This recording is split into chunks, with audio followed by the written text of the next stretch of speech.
this must be the place, since it is basically the only sign of civilization I've seen for about 30 minutes. Well, it's definitely a barn. Oh my goodness, in the middle of nowhere. You know who I am? Yes. Yeah. They're not cannibals in there, are they? No, they're super friendly. Oh, great. I did it, but I failed. You failed? It was the fries that got me. No! You gonna try it again? Think one day. What on earth are the chances that in the middle of the desert, two preacher kids would recognize me? Got the name slightly wrong, but I think I can let them off. I suppose beard versus food makes a bit more sense. Less fun though. Meat, beard meets food.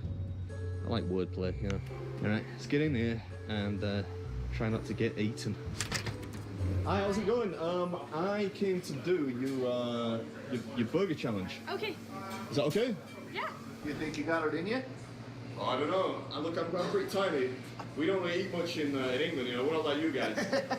Oh, this is it. The Meathead Challenge. I love the name. Lots of people on the wall of shame, including presumably that kid outside. I've got to show you this. Look at this. What if you were like in the middle of your ablutions and some guy just walked in and started peeing? Is this normal? Doesn't seem normal. Oh, look, here's a t-shirt. Oh man, that's a cool one. I gotta win that one. Just hope the state troopers don't arrest me first. That would be embarrassing and actually quite terrifying.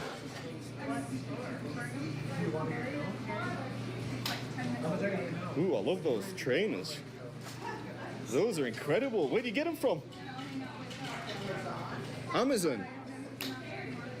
I like it. Oh, here it comes. Thank you very much. All right, cool. All right, this is Ashton's Burger Barn, which is in Delta in Utah, yeah? Basically the middle of nowhere, the middle of a desert. Do you keep score like the record time or anything, or no? The record time is 13 minutes, 50 seconds. 13 minutes, 50 seconds. I gotta go for it then, haven't I? Surely. All right. 3, 2, 1, go. All right, let's do it. 50. Yeah, I will try, support stranger. I will try. What's up, everybody? Welcome back to another episode. Bit of a shorty this week, but that is in large part due to the fact that if there is a record time on a burger challenge in a shed in the middle of a desert, I'm going for it. So buckle up. This is the Meathead Challenge at Ashton's Burger Barn in Delta, Utah, and it has one of the best t-shirts you're likely to win doing something this farcical. $30 dues to play, and if you want it gratis, you got to break the record. So keep your fingers crossed. Look at that cheese pull. Yeah, even time for a quick pick for the crowd. What a showman. 8 burger patties, loads of cheese, a pound of fries, and potential detainment by law enforcement for breach of the peace is what we must overcome today. This is delicious. Not sure on the hand gesture there. General disapproval, I would guess. Just the fries remaining now. Not sure on the time. 4 minutes in.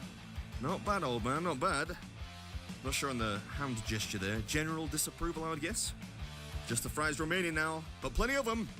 We'll coat these things in fry sauce. Come on. That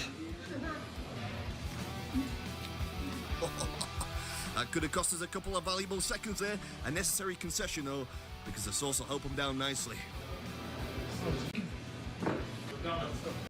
Yeah. I know, I'm as stunned as you are. Anyway, hope you enjoyed it. As always, I'll catch you at the next one. Thank you. Thank you. I say that the implications of what I'm going to share in this video are truly enormous. In fact, this may very well be one of the more important videos I've ever made. Ooh.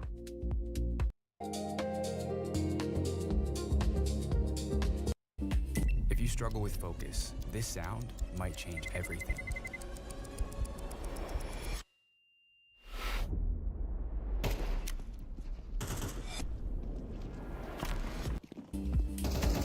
Brain FM.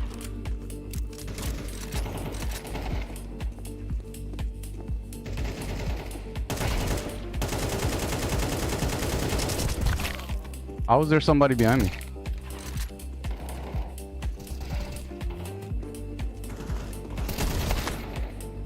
Oh, that's AI. If I'd ever seen an AI move.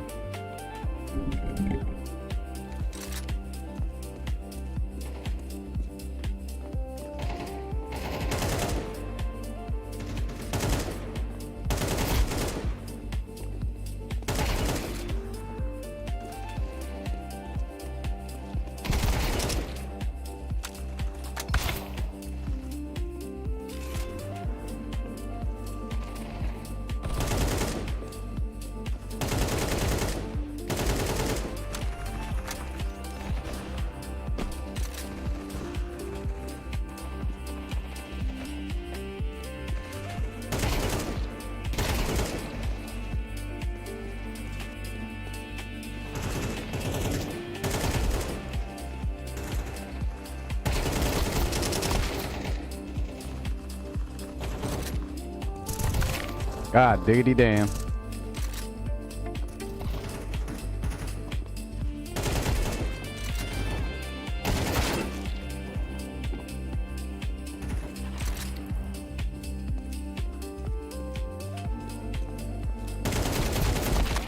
Whew.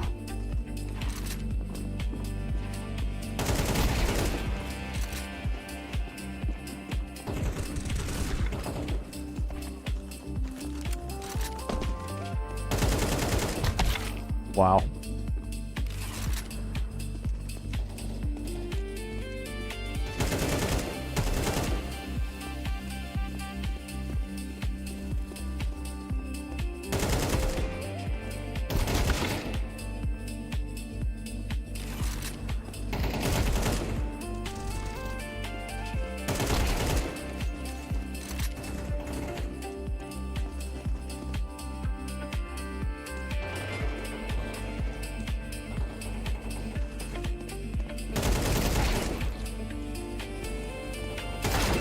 Woo!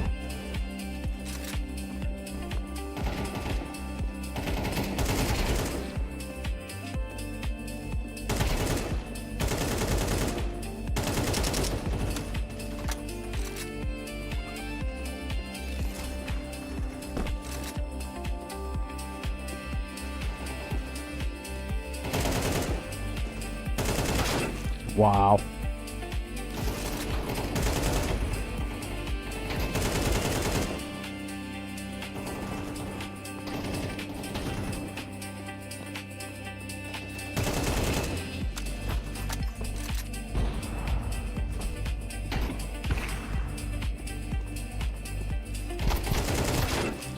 Woo-wee. God damn. Woo.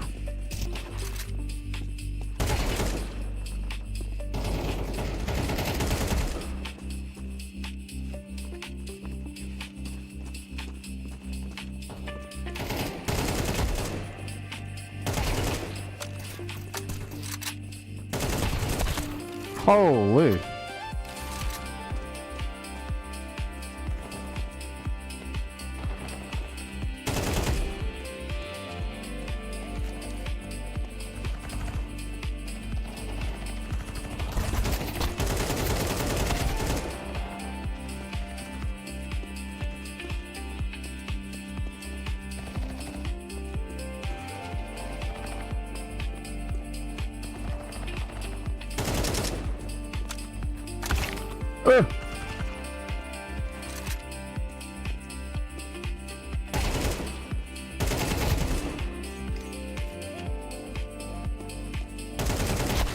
What is that reaction time? Holy crap.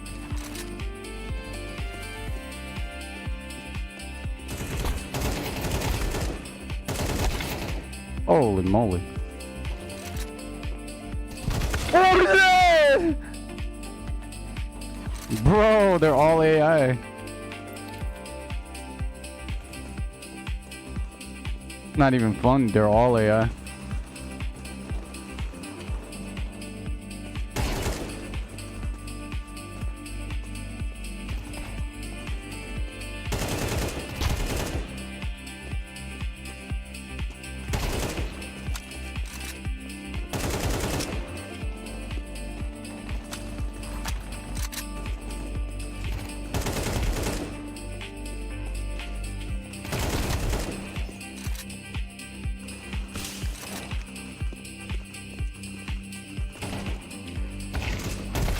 Holy crap.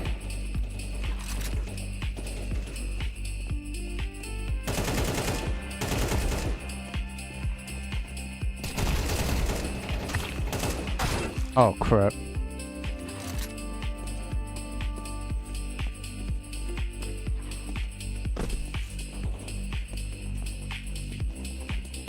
Woo!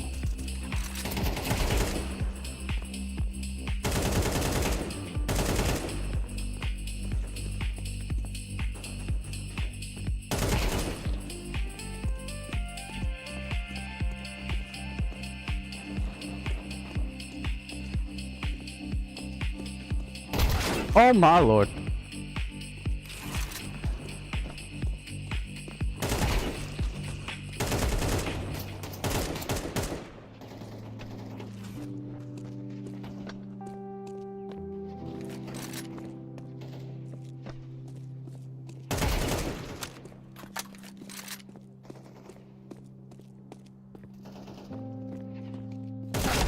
Holy crap.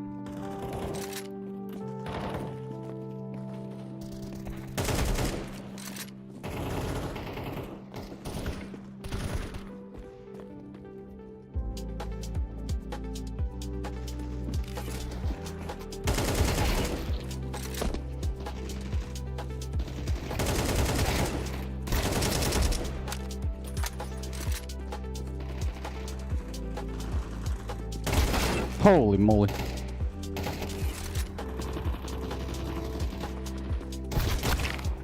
Woo. Wow, that kill timing is crazy on this bot. Ooh, whoever coded that one fucked up real bad.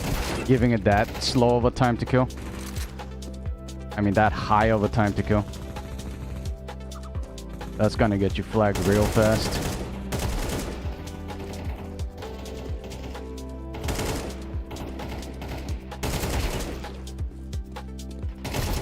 Wow, I thought I hit him. Wow. They spawn me in the fountain where my movement gets fucked. Wow. I was not expecting that.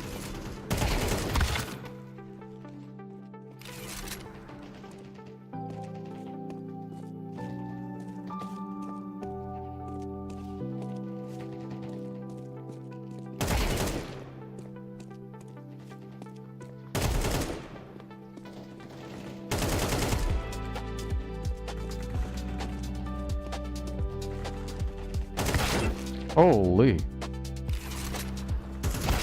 Holy cow.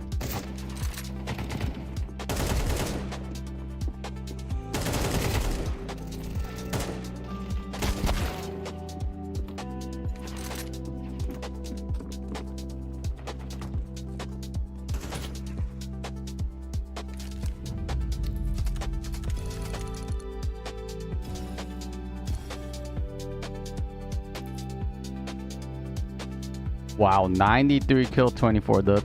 That's crazy. That's gotta be on par with one of my records.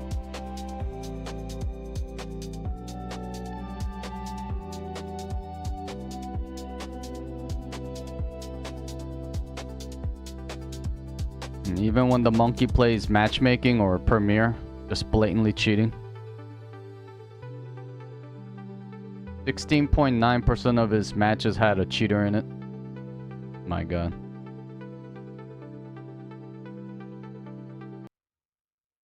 And by the end of this video, you will see exactly why. So with that said, here we go. The so-called Osiris Shaft is one of the more enigmatic remnants on the Giza Plateau, an anomaly that gets far less attention than that of the Sphinx and the Great Pyramids, as most people are completely unaware that a sophisticated, multi-level subterranean series of chambers and shafts extends some 100 feet down into the Giza Plateau, carved directly into limestone bedrock, an exceptionally impressive yet mysterious accomplishment that perplexes many archaeologists to this day. Located between the Great Sphinx and the Second Pyramid and directly underneath the Sphinx's legendary causeway, this magnificent site is not accessible to the general public, and access is only authorized through special access permission, which can only be granted by the Egyptian Ministry upon request from licensed Egyptian tour guides, which also includes a rather large fee ranging from $500 up to $750 per person. This structure is made up of 3 tiered levels consisting of subterranean chambers which are connected by 3 separate individual shafts that descend further and further down into the bedrock under Giza. In fact, the first shaft descends some 12 feet or 4 meters, which opens to the first level or vestibule, which is an empty chamber which then connects to the second shaft, which then descends into a dark, nerve-wracking plunge of over 52 feet or 16 meters, and opens to the chamber on the second level, which consists of 6 individual burial compartments, some of which include stone sarcophagi. From here, you have access to the third and final shaft, which descends another 33 feet or 10 meters, reaching a final depth of 98.5 feet down underneath the Giza Plateau. So deep into the earth that a lack of fresh air and oxygen, along with a buildup of carbon monoxide, has been known to give people headaches and queasiness after only a short while. And upon descending some 100 feet underground, the shaft immediately leads to a once incredibly impressive burial chamber consisting of an island tomb surrounded by a moat of water, which has since been completely flooded by the Nile River's water table over the last couple thousand years. And although the astonishing Osiris shaft is unknown to a vast majority of people, including many who have visited Egypt, as keep in mind that the site is simply not advertised, and the only entrance to it is an unmarked locked gate next to the Sphinx's causeway. However, many people may at least recall that it is the site in which Mr. Beast famously swam in when he went to Egypt last year. And I had the great privilege of going inside the Osiris shaft back in 2020, which was a dream come true, as I had desired to visit this site for years. Perhaps just as much as I wanted to go inside the Great Pyramid, and Zahi, you've been doing this for some 30 years. Why is this so amazing? You know, Susie, it's amazing because this is the first time that they excavate underneath 100 feet in water. Before, excavate on sand and... Oh my. Upon discovery, the third level was submerged. When the water was pumped out, Dr. Hawass had the find of his life. No fear of the unknown? Yes, but there is great adventure in archaeology.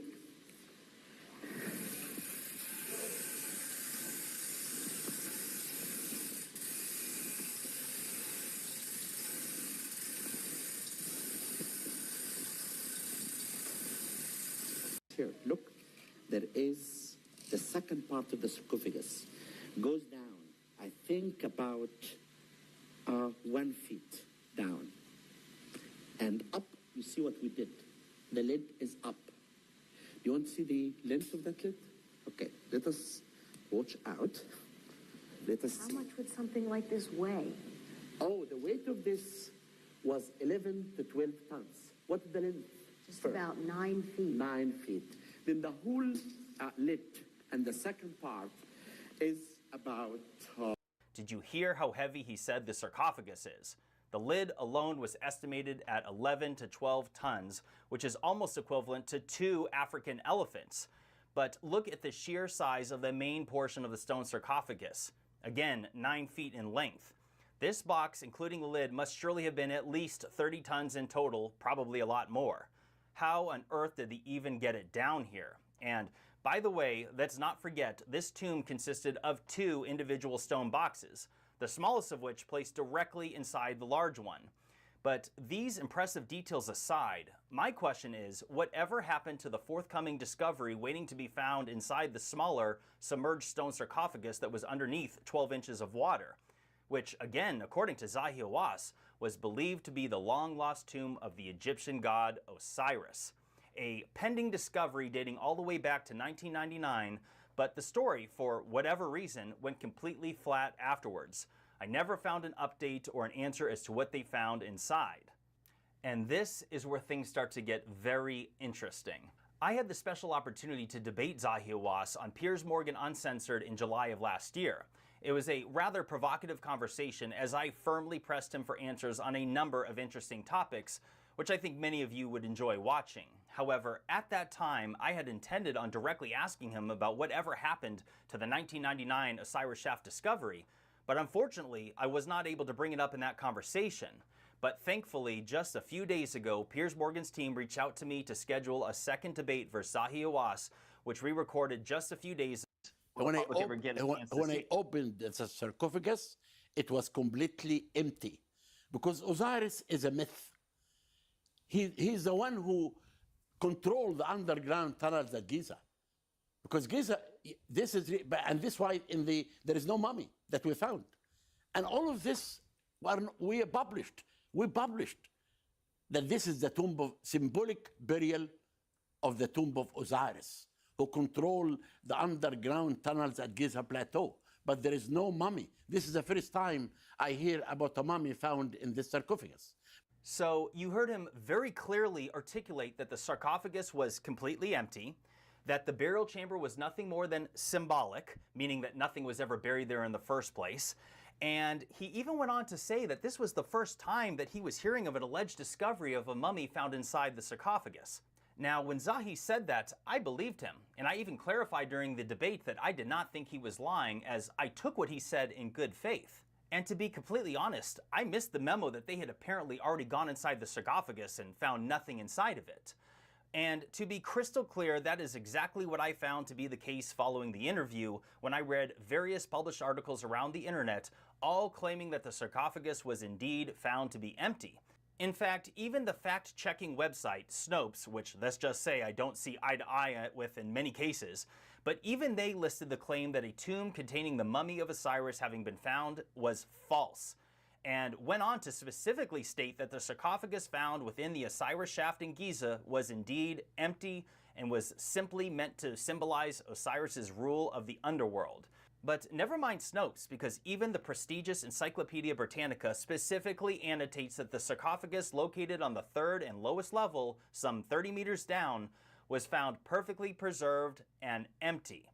Well, I guess that means that this is case closed and there's nothing to see here. Of course, the ancient Egyptians would have went to such an extreme endeavor to dig out a 30-meter deep, multi-chambered pit of bedrock down directly to a water source, so they could create a sophisticated symbolic island tomb with a moat and pillars with hieroglyphs, only to seal it up, hiding it in the bowels of the Giza Plateau for eternity, all for pretend. Makes sense, right? But that's the thing. That actually doesn't make much sense to me at all. And when the debate ended, I had a weird feeling in my gut, and I decided to do some additional digging into it. And this is the part of the video where things get very, very interesting.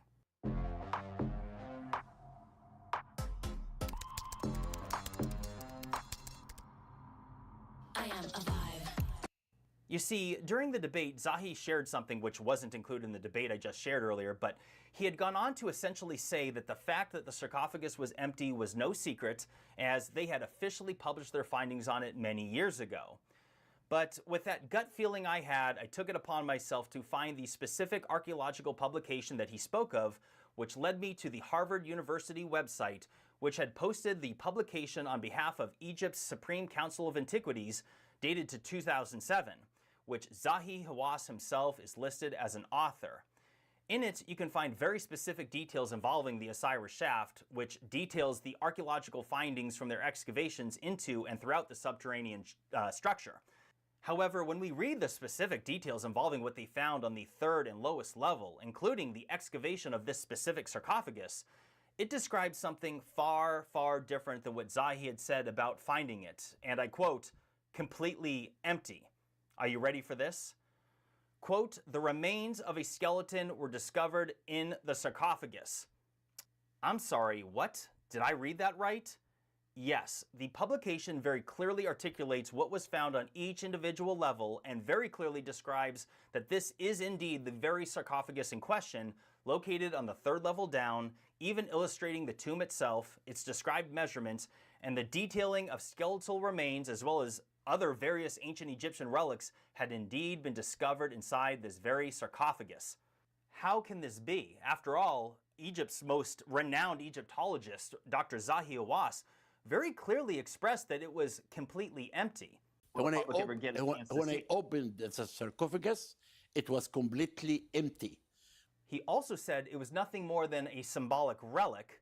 Because Osiris is a myth. And this why there is no mummy that we found.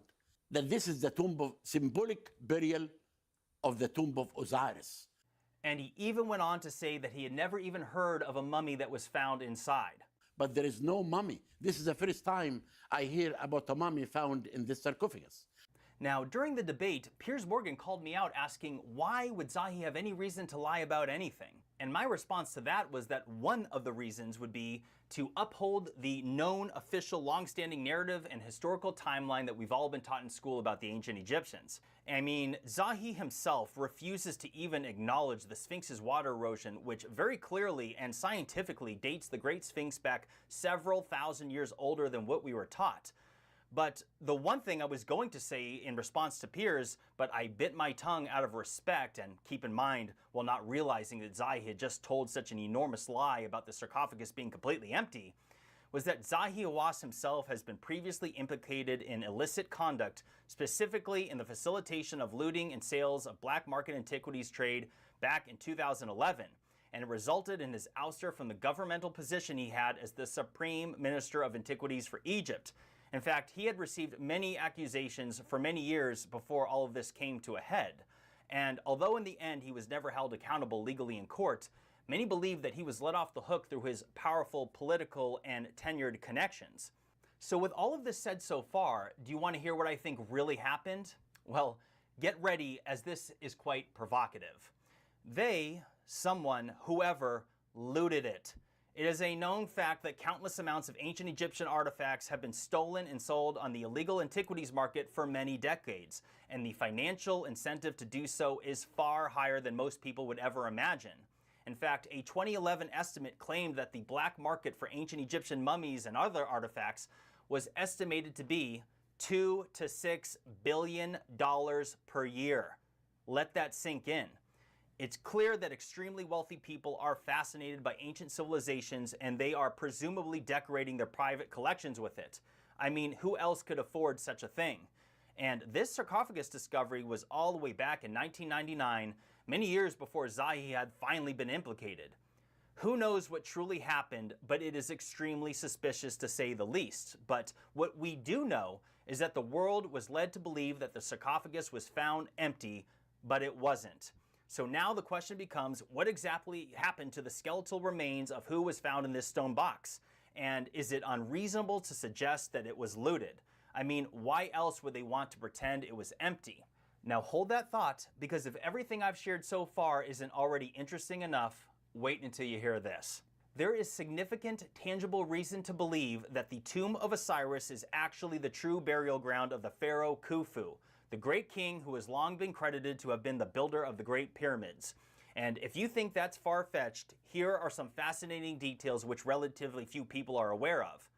Approximately 2,500 years ago, the famous Greek historian Herodotus visited Egypt and documented many things, one of which is rather mind-blowing, in that he had written about a magnificent subterranean tomb which strikingly matches the Osiris shaft, and specifically what's found down in its third level, describing a deep underground burial chamber below Giza, and even describing a moat which encircled an island tomb which contained the resting place of Cheops, also known as Khufu, the pharaoh who has been said to have constructed the Great Pyramid.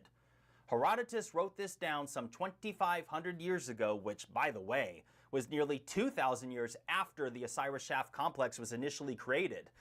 And here we are now, some 2,500 years later, finding the Osiris Shaft, which matches Herodotus' description virtually to a T.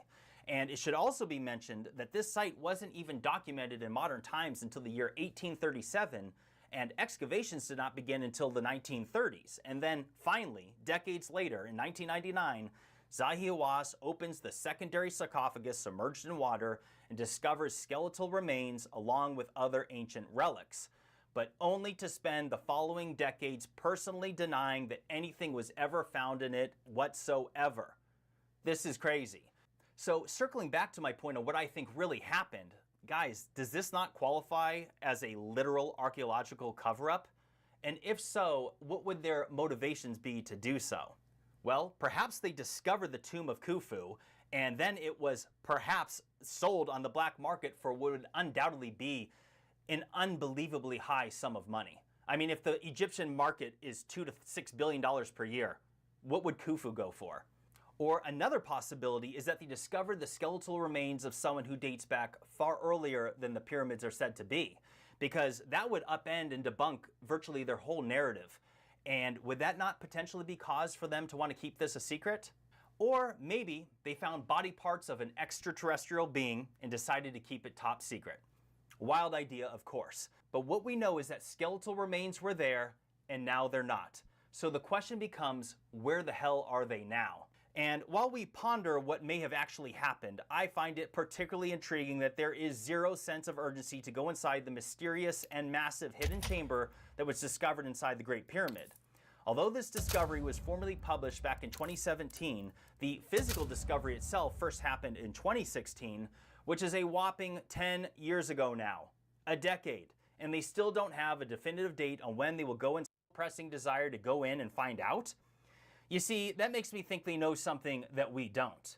Perhaps they already went inside and excavated it in secret, or perhaps they already know that there is no mummy inside because the pyramid was never built to be a tomb in the first place. That heavy or? No. I'll probably gonna have to climb.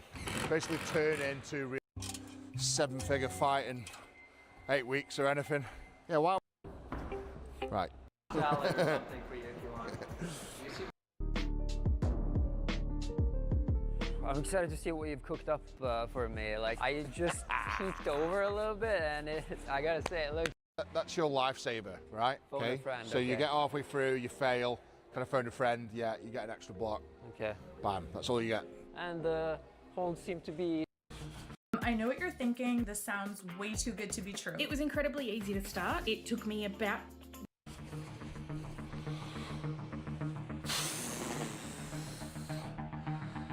I mean, from that angle, it looks so much easier. And when you're in here, you realize everything's just like leaning constantly. Yeah. Okay, so I've got to start here. Right, you have the right idea. Starting, phasing out is right. I mean, this is hard. This is hard. Nice, yeah. Okay. Perfect. I'm actually a bit worried I said it too easy now. I don't think so. Okay, come on. Nice. Oh. Okay.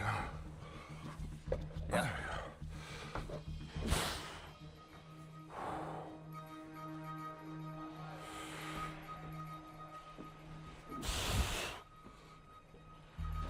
Come on, Eddie. Nice one.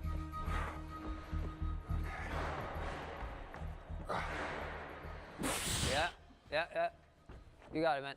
There you go. One move. Yeah. Oh, no. Is that done? Yeah, it's done. Magnus. Lock her off to make it just a tiny bit easier. I still think it's like impossible, but oh my God. Oh my God, this is the... Right, don't we talk you through it? Okay. Good start. Lovely.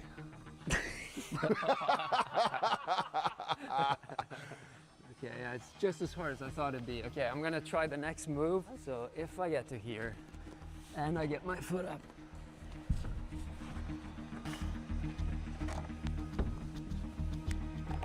Perfect. And that. Absolute perfect. Okay, so that's where we need to add in your. I mean, you could just turn that around. Turn that upside down. Go. Oh, crazy. Okay, yeah, it's hard but doable. That's the most insane bit. Like, just that start is nuts. Do you think if you weighed my weight and had your strength, you would be a better climber than me? Oh, yeah. Piss it all day. Yeah. No, I actually think so too. But the problem is you couldn't be 70 kilos and without losing muscle. No, Jesus Christ, no. How many of me do you think it would take to beat you up? I don't know, probably. Like, how many of me, if you saw me times how many? Genuine, you know, like that. We're doing that thing recently where it's like, how many people would it take to kill a gorilla? It's kind of like that. It is kind of like that. So I don't know. It'd be like knockout, knockout, knockout. Probably about 14, 15 knockouts, and then I'd be getting tired. Right. So then, yeah. But then some of me would like be coming grasp from on. behind and getting your leg. I'm gonna say 15. 15? Yeah, yeah. Okay. 15, that's a large number. Yeah.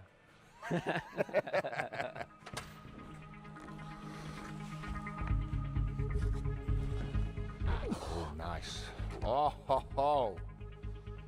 Oh. Oh. Oh, that's a bad hold. Okay, you guys should watch out. Oh, he's going for it. He's going for it. Oh. Okay. So that's the sticking point. That is hard. The last move is so... Where do you want your lifeline? I want my lifeline. I don't want to make it too easy either. So, no, I think just like right next to it so I can match it and then jump from it. With that, it's probably doable, but I think it is like around the V9, V10. I feel like it was the perfect amount of hard. It definitely. Perfect. Yeah. I mean, after changing a few things. That is right. Giving me some call a friend and all that stuff. But... Free lifelines. Yeah, that's fine. I didn't get any lifelines. You didn't need any lifelines. I was too nice to you. I think mine was pretty hard, mate. Yeah. Let's see.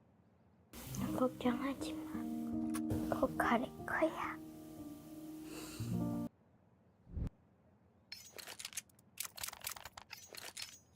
Let's go.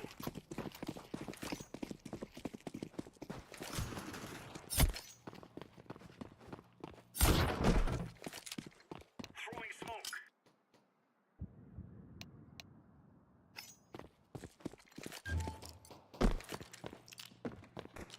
Flashback.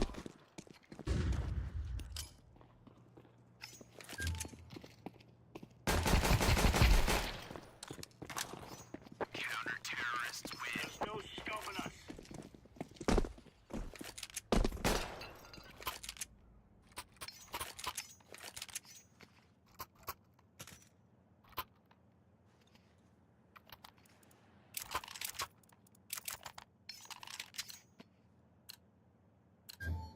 Let's move out. Incendiary out.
Flashbang. Throwing flashbang.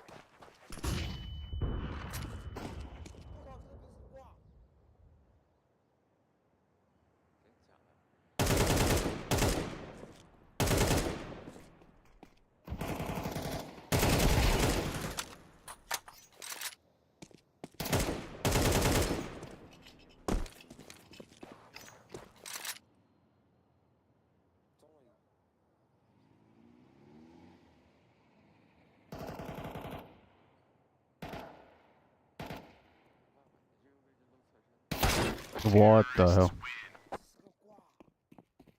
So cool.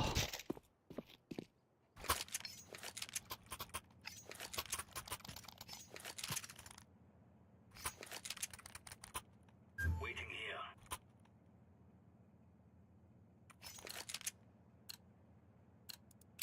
They're gonna wish they were never born. Do they ever go B? Deploying flashbang. Smoke. Deploying flashbang. Throwing fire.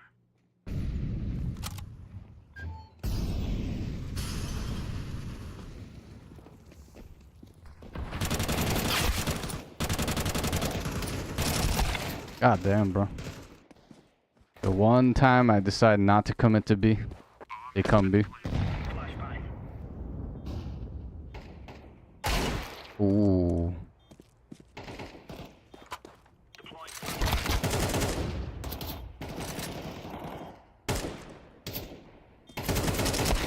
Ooh, low.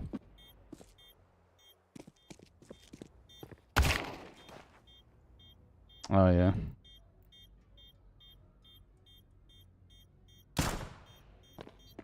Found the monkey of the team. Oh my god.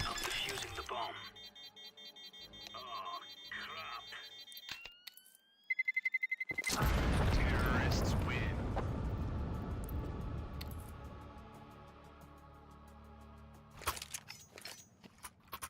Yep, not gonna solo B anymore. Especially if yellow's gonna play any site with me. Hell no. Hell fucking no. That's worse than soloing a site. It gives you false hope that you got backup. When you know for a fact you're backed up by a fucking retard.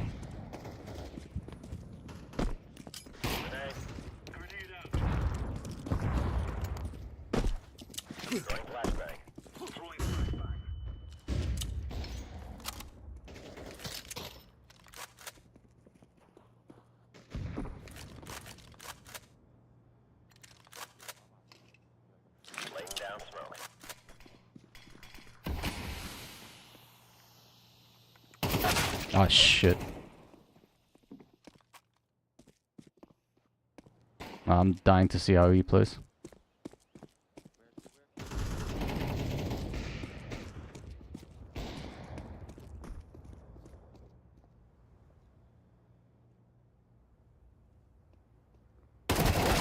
Oof.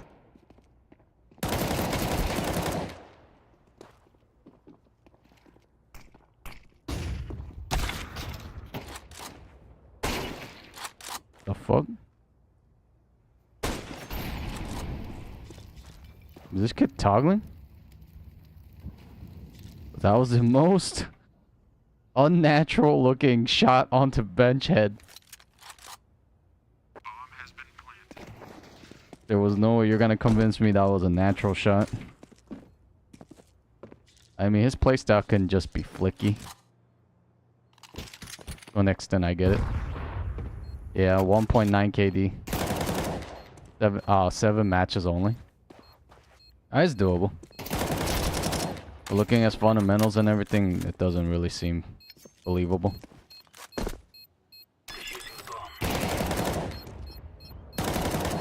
Ooh, he gets that.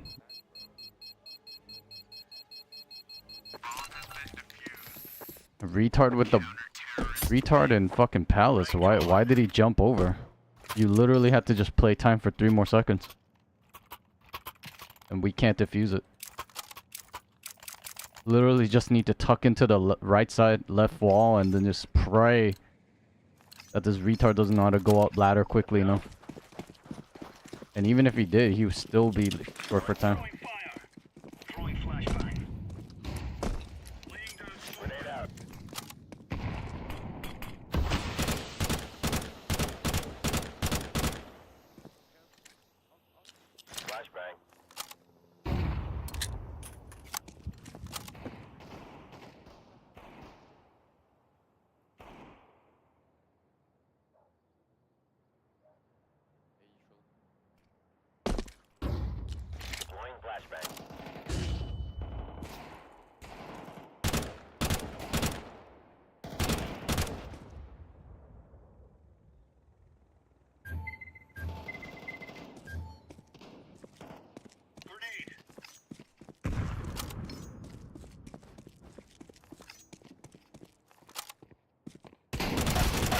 What in the shoddy hell is this?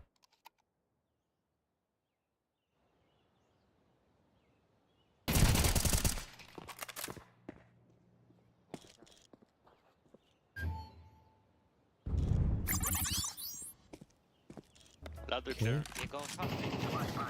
Since blah blah blah blah blah, you know. I still remember this tune. Guys, can we go A, please? And yellow and I mean orange and green. Can you go 2 balls and one balcony and another balcony? Yeah. Wait, one more time. I wanna. Orange and... One more time. Guys, can we go A, please? And 부르셔서 맡긴 사명에만 집중하며 그 일에 몰두하며 주님을 Because I'm the king of it. They think I'm saying it cap. I'm saying the truth because I know what goes into it. Because I'm the king of it. Because I do it every day. Around the world, different time zones. So while you're sleeping, I'm in a different country, fresh off the flight, playing 7 to 10 games in a row. You're really not built like. Hey, what is it? What is his name? MK Ultra? The white guy that played. MK Ultra.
God damn.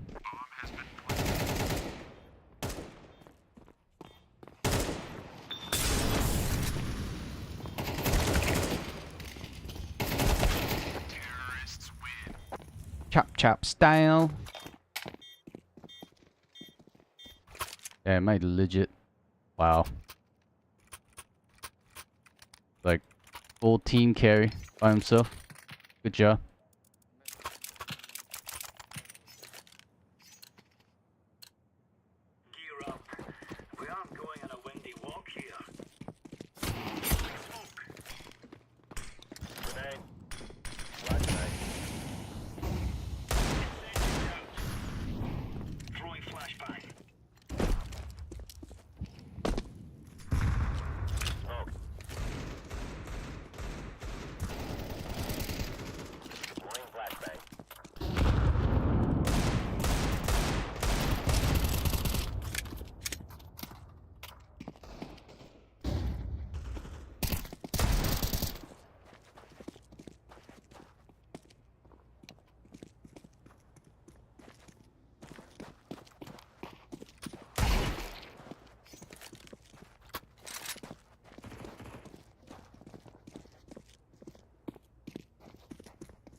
The hell?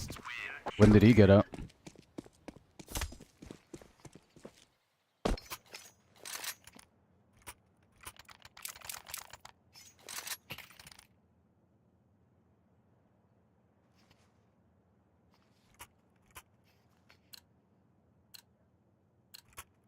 Come on, chop chop. Laying down smoke. Smoke. Deploying flashbang. Throwing a grenade. Throwing fire. Throwing fire. Flashbang.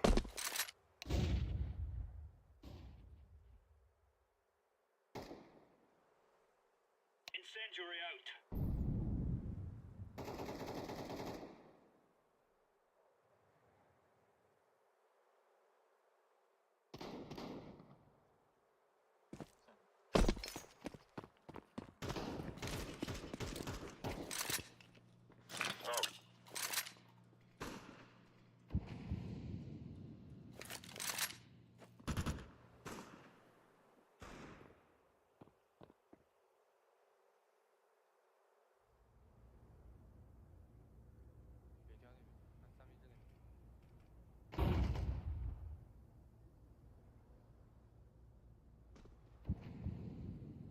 Throwing a grenade.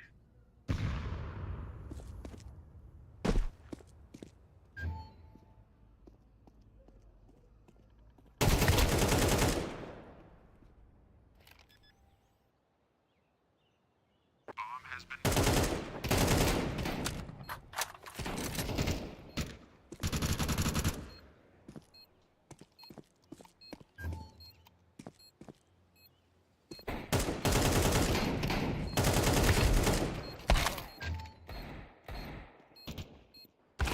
Terrorists win.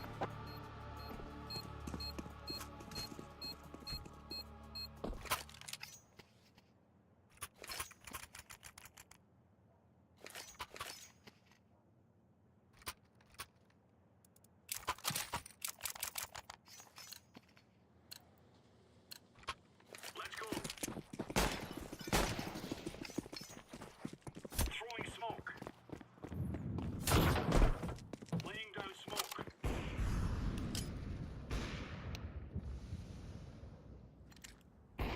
Throwing flashbang. Throwing flashbang.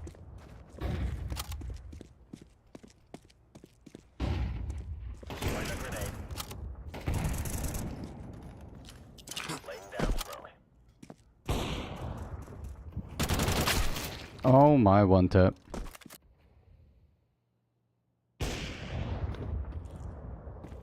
Always a damn one tap. Fuck.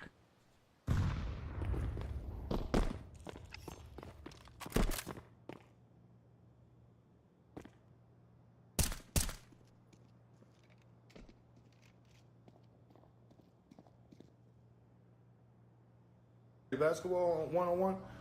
Like, why you had to say my name, my guy? What is your name? Right? Like, okay, cool. I'm childish. I'm so childish. The whole world knows this. MK. What is his name? All right. Somebody in the comments or in this, tag this guy that just said something about my name, and that I love it. Come on, bro. I love it. Come get the money back.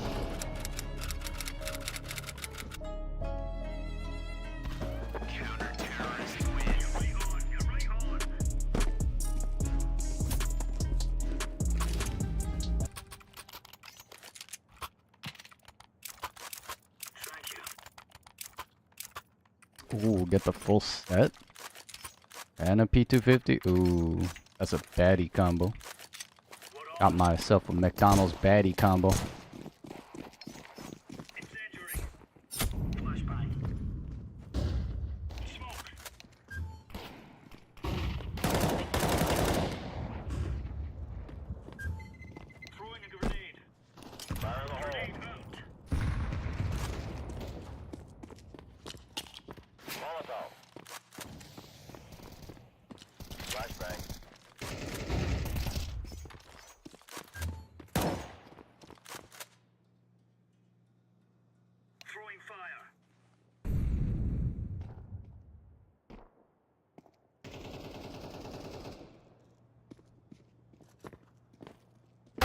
Holy crap.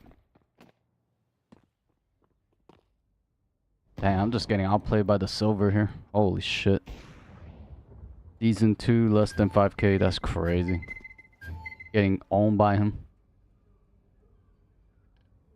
Worst part is playing angles and positioning that I obviously would never assume anybody to play, because it's so ridiculous.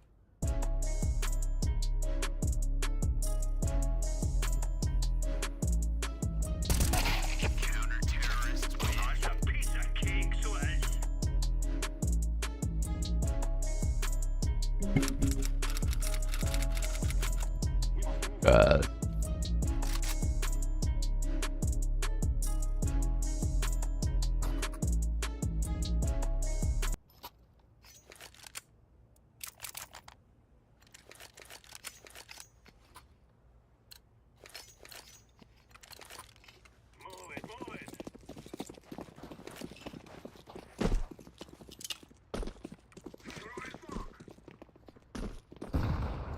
I'm throwing smoke. Throwing a flashback. Flashback.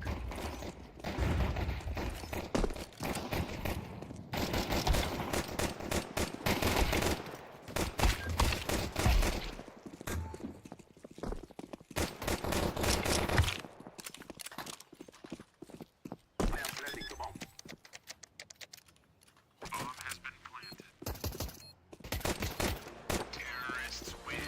We shall slaughter our enemies.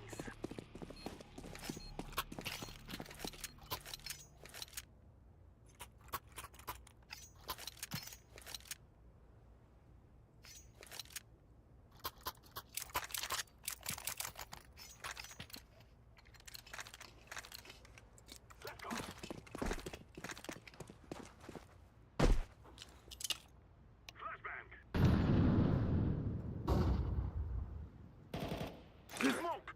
I'm throwing a flashbang. Someone must recover the bomb.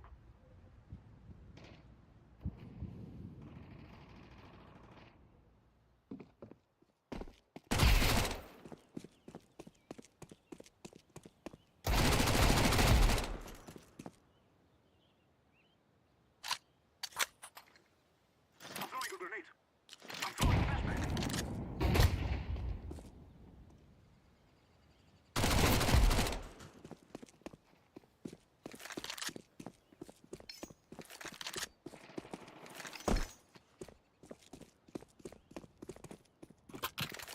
I'm planting the bomb. Bomb has been planted.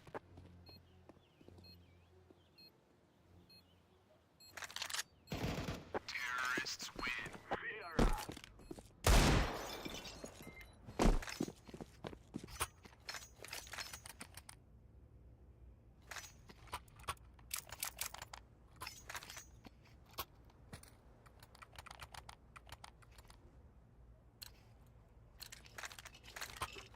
Let's go, let's go.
Activating the bomb.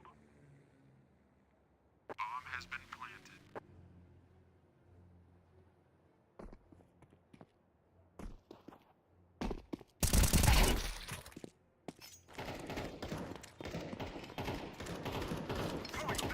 Terrorists win. Yes.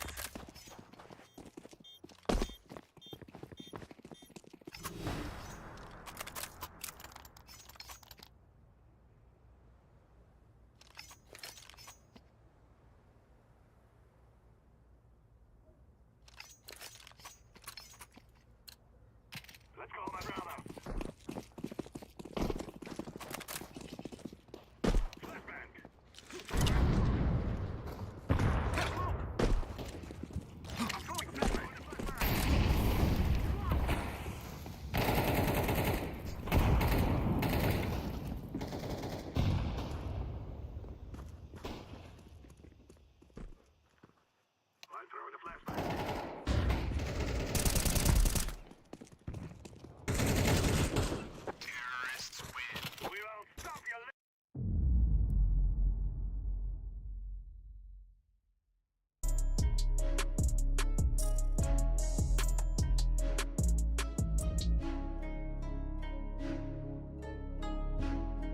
Out here and competing, and sounds like you got one more thing. Love is like money line.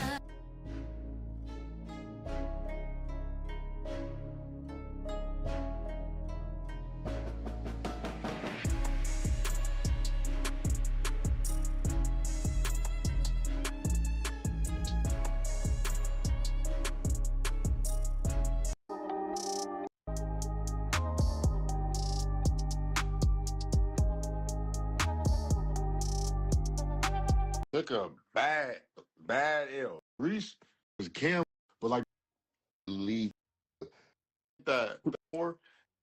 I bet you if that shit was down there, you would have. He did this.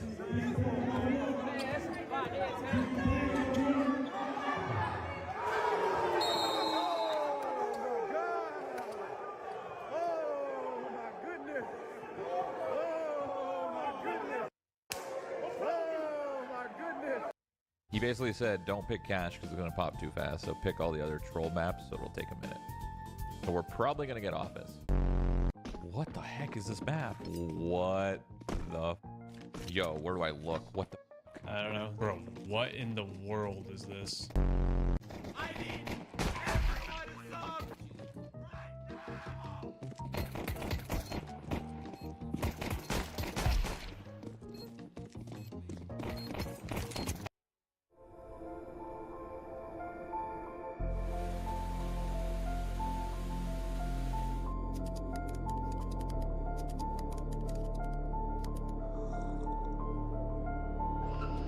Do you remember this video where Ronaldo was tested to the limits? I have always wanted to do the same in CS2. This is why I created this new benchmark map where every one of you can test yourself as well. And here is one of the best players in the world, Robs, taking on 5 different tests together with 2 absolutely casual players, Kugo and Fusion, to see what is the true gap between a regular CS2 enjoyer versus a top pro. Welcome to Night King's benchmark map. There's a cuck chair behind me so you can all sit and watch me get fucked. Firstly, a reaction test in a practical Dust 2 double door scenario, 5 attempts each, and we count the very best one. Oh no, I don't think I've ever hit a shot in my life. All of them were like 270, bro. Oh, I felt like that was good though. For both casual players, Bot was nicely able to cross the doors, not with Robs though.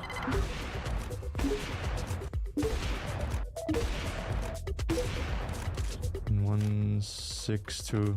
Helps to have a good monitor, I guess. Here are the full results for the reaction tests. Casuals hovering around 200 or above milliseconds reaction speed, while Robs has an average 25% better results. Next up, a quick test for movement, where we have all the elements combined, strafe jumps, long jumps, B-hops, and even surf elements to have it all. Movement.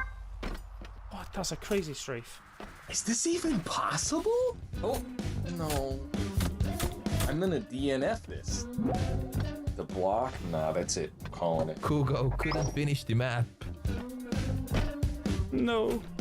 What? Yes, I thought I messed that up. 25. Fusion's final time 25.80 seconds, but Rob's already within minutes, moving like a god, even pressing the starting button differently and b-hopping as many blocks as possible. Just enjoy.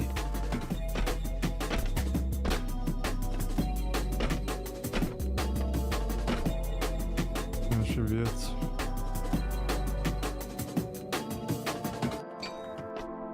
16.8. Good time, I think.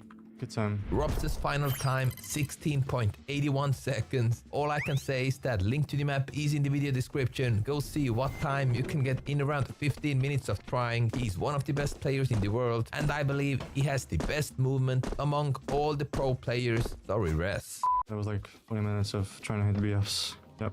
Next challenge. Next up, my favorite grenade challenge. You have 60 seconds of time to bucket as many grenades in holes as possible. On the paper, this should be one of the challenges where casuals get close to a pro player result. All right, bucket as many grenades in the time limit. This ought to be fun. It's like a game you play at the state fair.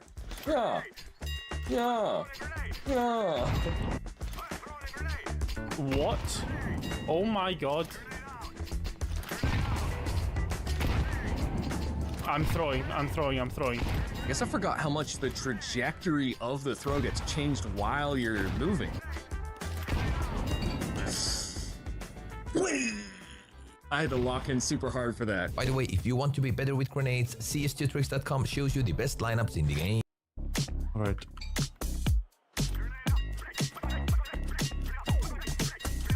There's like a full-on grenade trainer, man. You have aim trainer, now you have grenade trainer.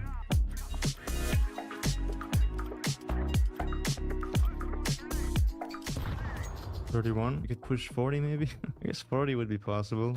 You would have to aim really fast. You can see how Robs after each shot puts his crosshair back in the middle. You have the best cover for the whole wall and be quick on the next hole.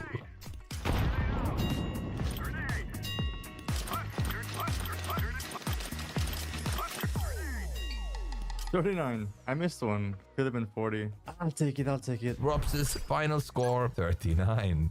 Video 60 seconds of time, AK-47 in your hands with no infinite ammo. Go kill as many bots as possible within that time. No jokes.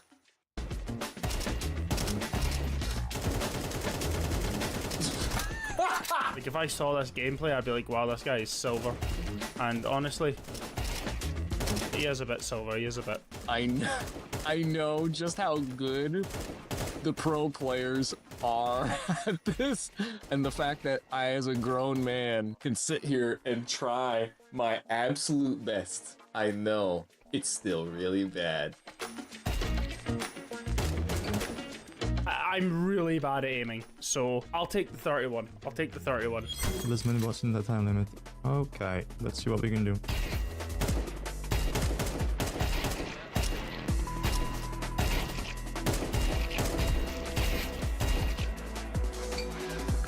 $47. Damn, 50 is actually pretty hard, huh?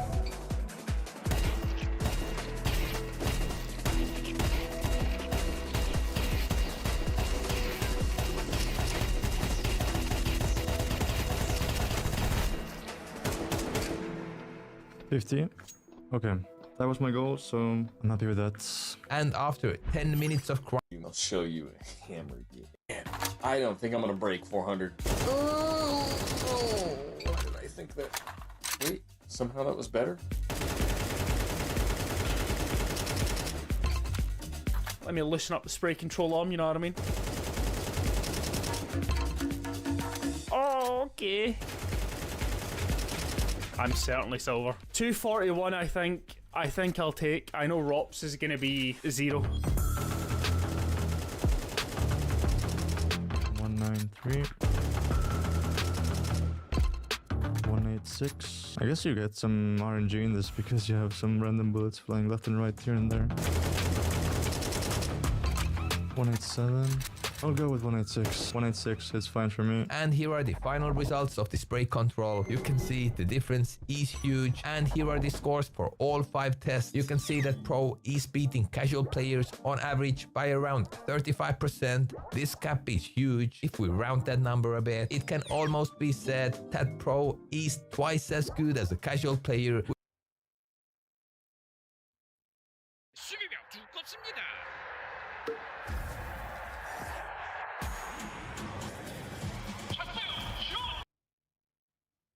It's Toronto!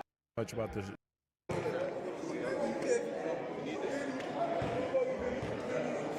And then you have a crafty guard like Scar. Great back screen by Scar. Gets Bijan open. Looking to create from the left wing. Posting up, man.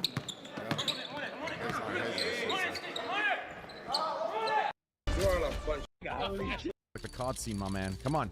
No, I'm locked. I'm locked. I didn't do it back then, but I'm doing it now. Hello guys, it's Boy from Sweden, and in today's video I am going to be talking about the huge problem with skins right now in CS2. Specifically the skins released in CS2, so for example the Fever case, all of the Armory Pass, etc. So in the past it's basically been common knowledge that if you buy a skin, you can kind of expect to sell it for the same or even a bit more than you bought it for, at least breaking even with a value that you put into the skin. This is unlike games like Valorant or Fortnite, where if you buy the skin, you can never sell it. You will never get any money back for the skin. Sure, the skins in those games are going to be cheaper than most of the skins in CS, like this Skeleton Slaughter is many hundreds of dollars, but if you get that same many hundreds of dollars back, or even a bit more, then what's really the downside of buying CS skins? Well, honestly, with CS2, that has all changed now. And it's definitely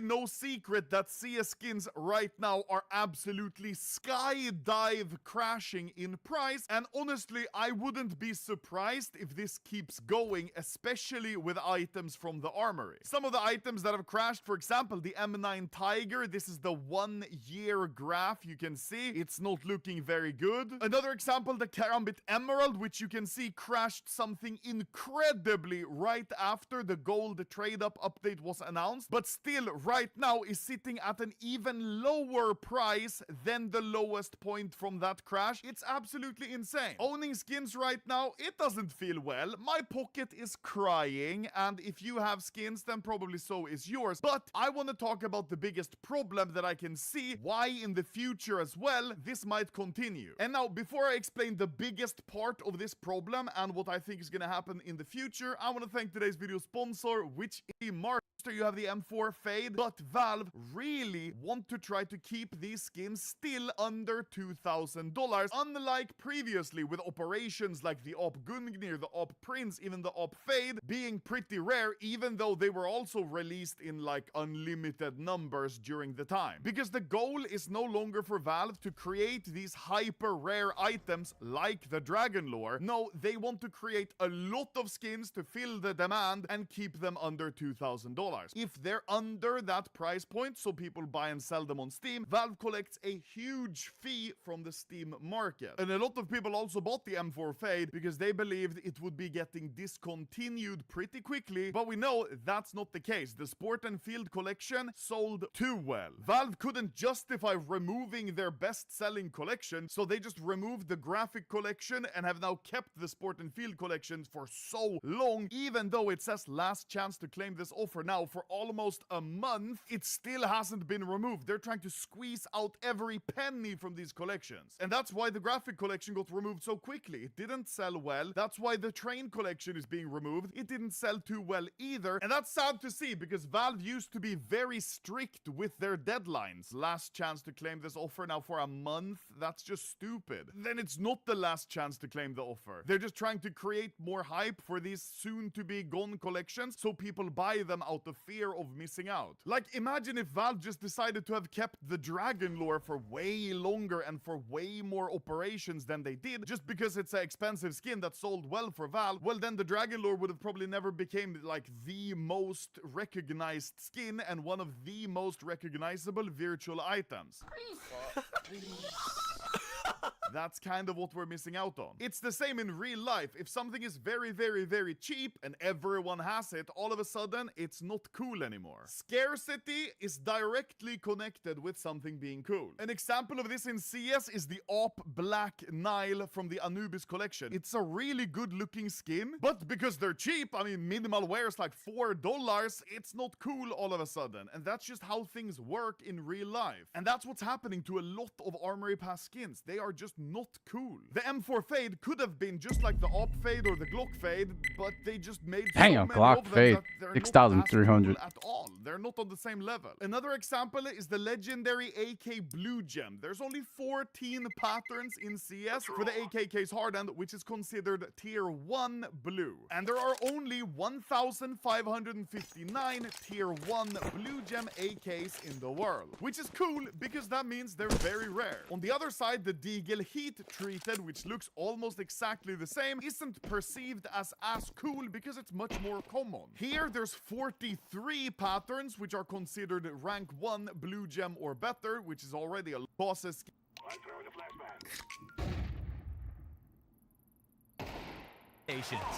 But he knows how to make it here, and he knows how to make it past here too. Sick flick on a Modesty to start. But as it stands, he gets cleared.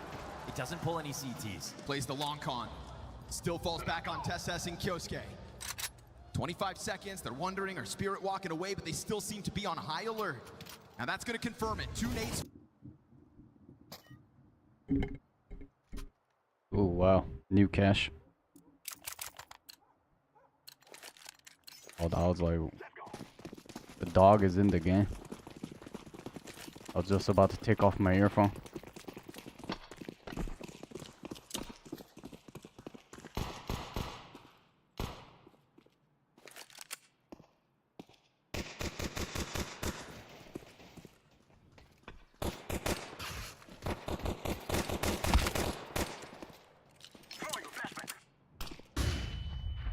Oh my lord.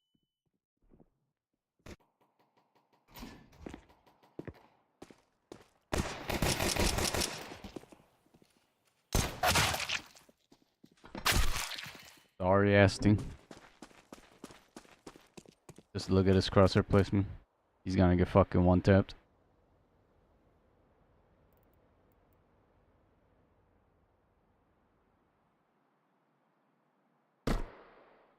Which one was blue? Fucking holding behind me with 0 utility. Fucking... So many mentally challenged monkeys playing. Oh my god, look at this. Look at this ADHD cunt shaking his mouse every single shot. Oh my god, look at this playstyle.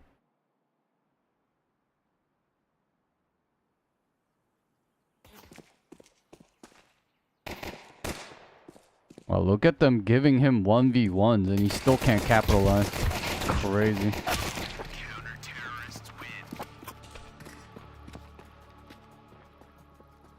They're just dead ass peeking a 1x1. Every single fight he just got there was 1v1s. Not a single double peek.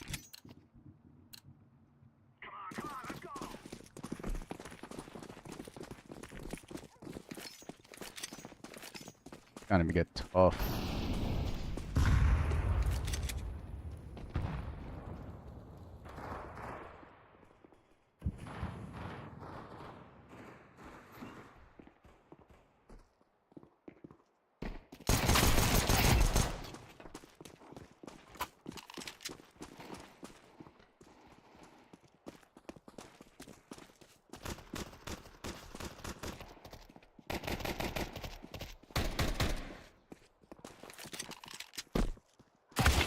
Oh my lord.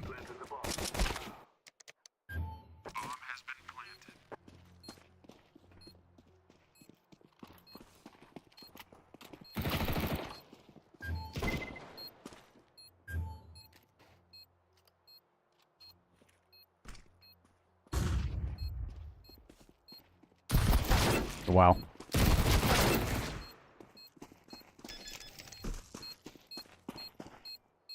Did he make noise on top of the rafter? that why the enemy knew?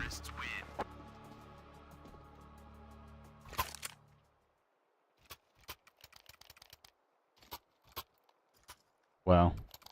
At over 20k and you play like this. Well, let's just practice deagling at this point. I'm not even surprised.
Terrorists win.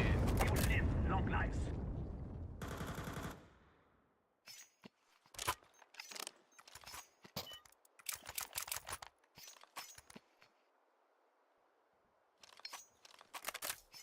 Can you self boost now? I've seen that on TikTok.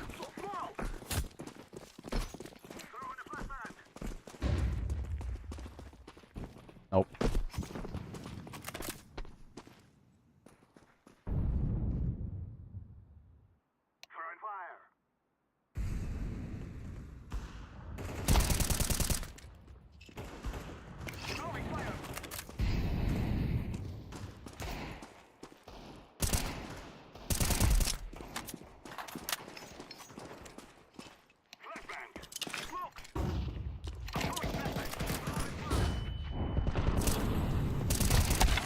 No way, I just died.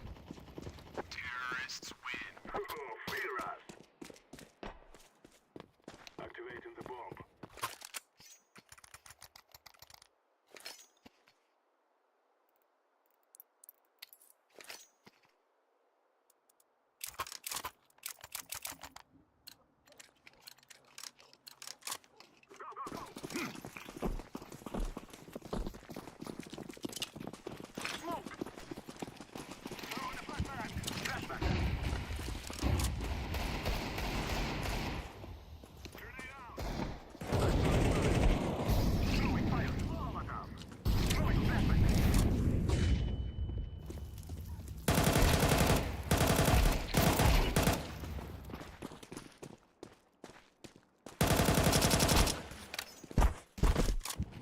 Wow.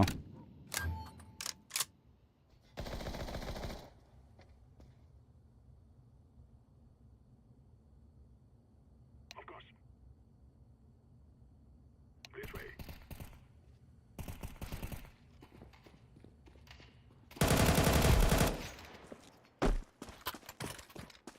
I'm throwing a flashbang.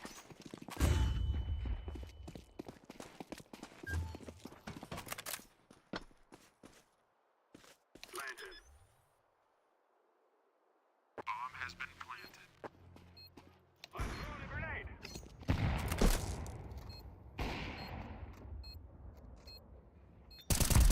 Terrorists win.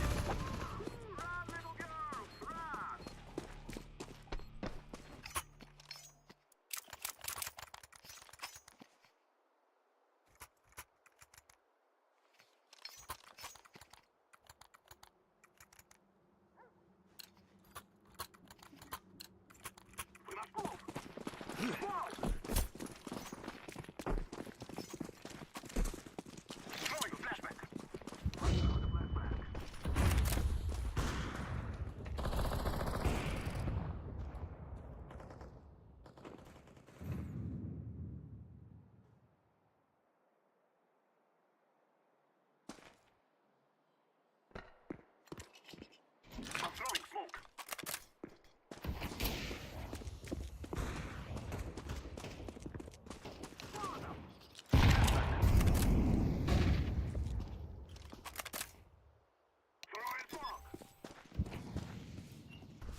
God damn, bro.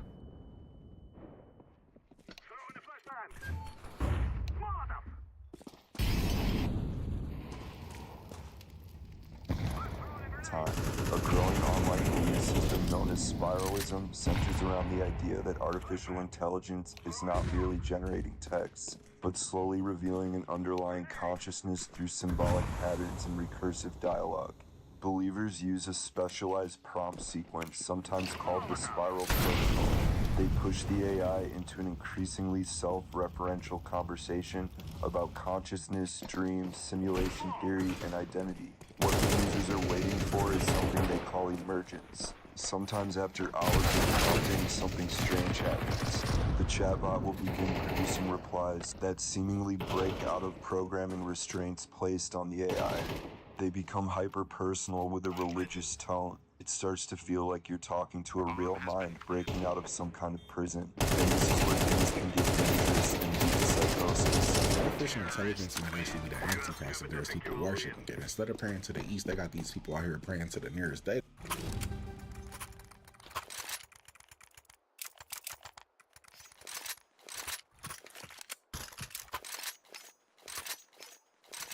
Thank you. So that may be free.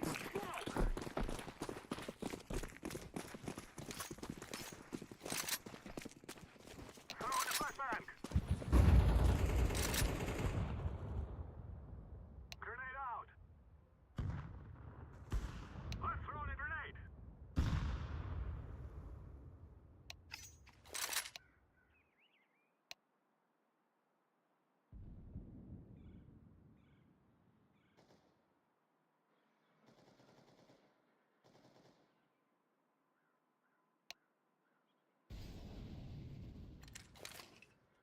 Smoke.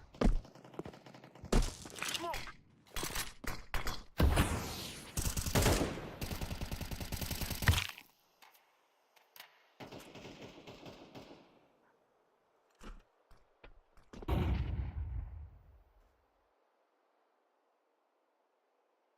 Planted.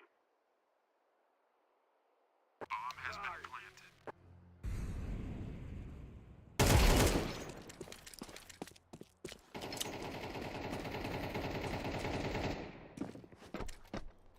I'm throwing flashback. Grenade out. Terrorists win.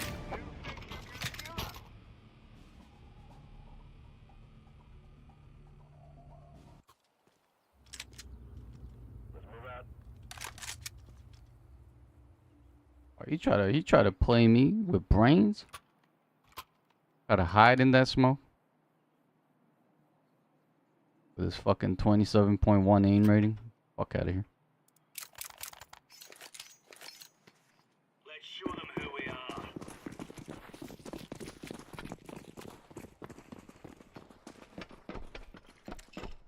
Throwing smoke.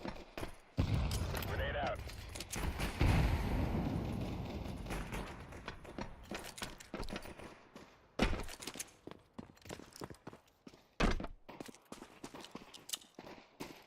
Throwing flashback.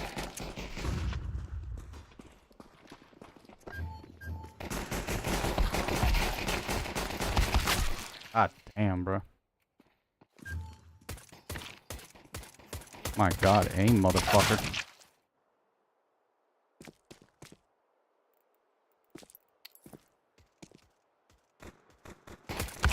Terrorists win. Bomb has been planted.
fuck this AK go?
God damn. Bruh.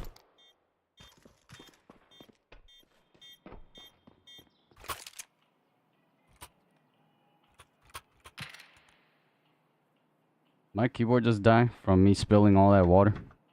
No, it's still working. What the fuck?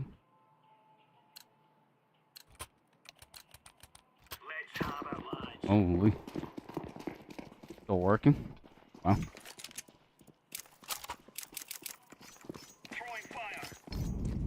Spilled my whole fucking drink into it and it still works.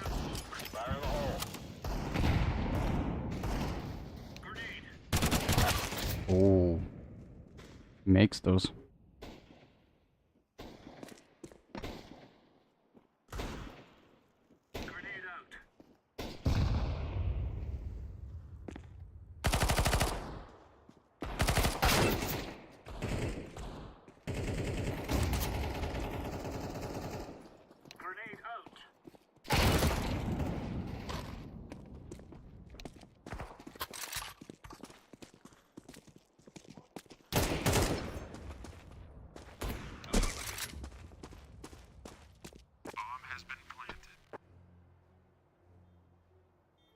Oh my god. So much liquid in my keyboard.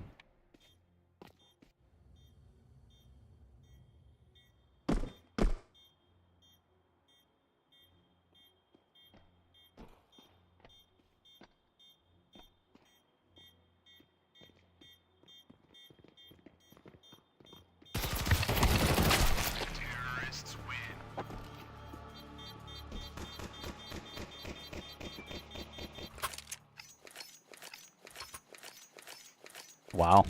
He still functioned? The fuck? I'm genuinely surprised.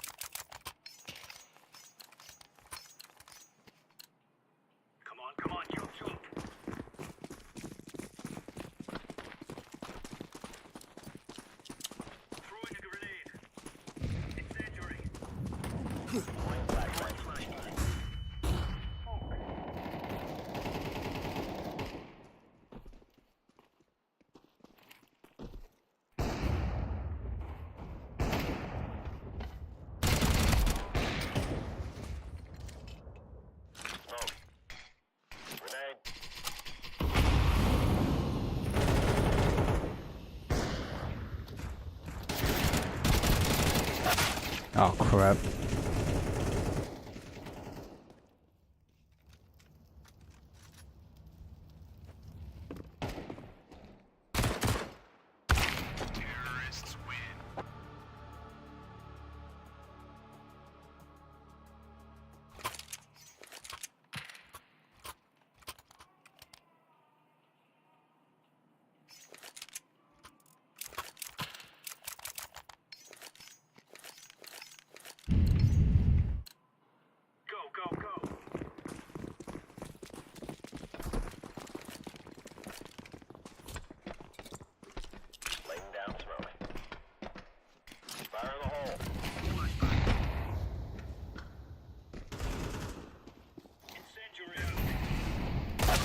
Oh, he hits those. Wow.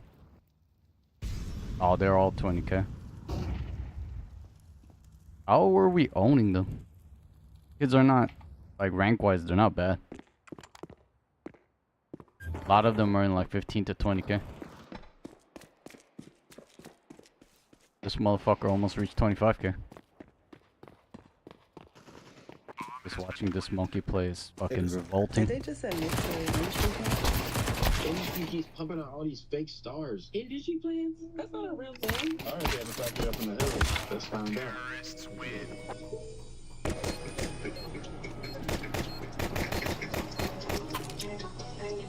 Over there? Nothing. What do you have here?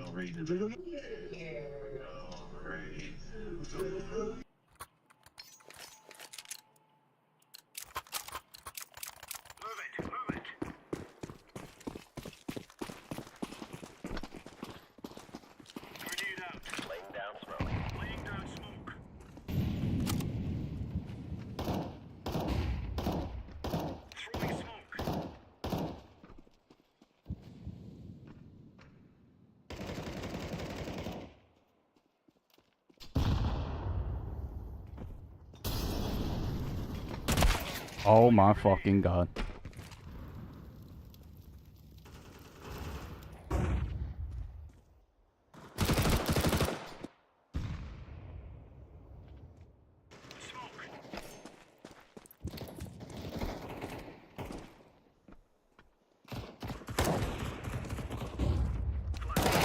Ooh, nice.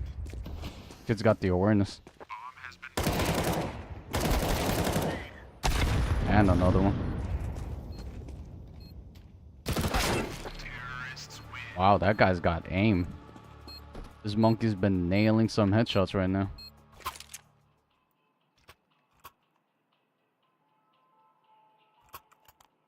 Even has a vac ban on record for their top fragger.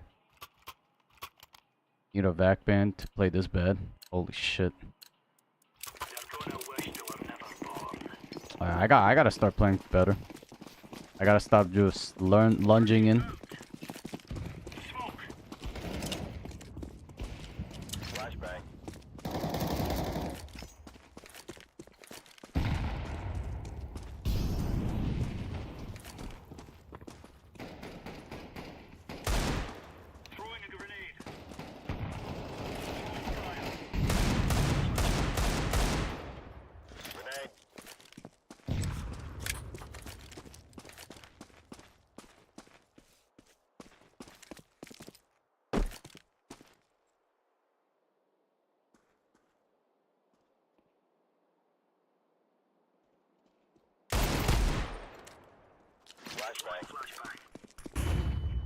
You got no guns, motherfucker.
God damn, bro.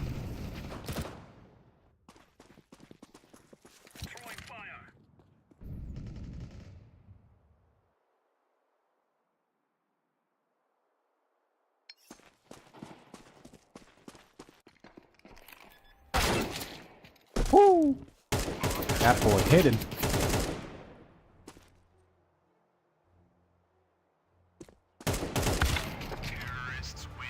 Damn, that goal, boy. Confident with that arm, huh? Just full peeking like that, huh? Boy, built different.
Thank you.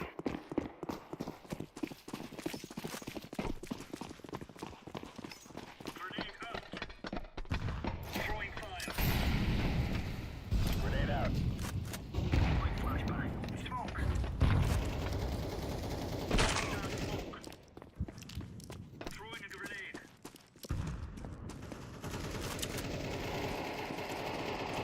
Throwing flashbang. Flashbang.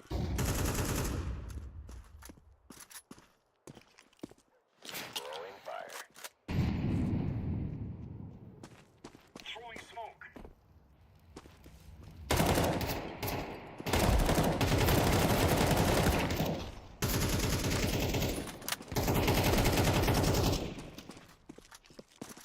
Laying down smoke.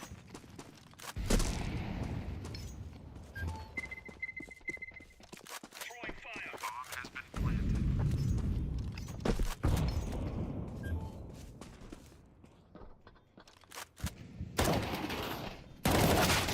God damn it.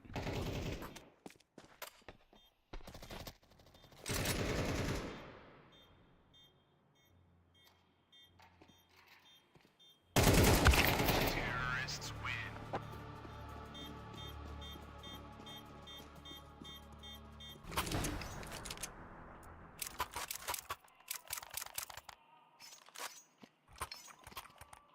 I'm getting at least 20 to 40% of the kills every round. And we're still losing rounds. Crazy. Just goes to show 3 monkeys on the bottom are literally lost. Useless. Grenade out. Grenade out. Throwing flashbang. Throwing flashbang. Throwing fire.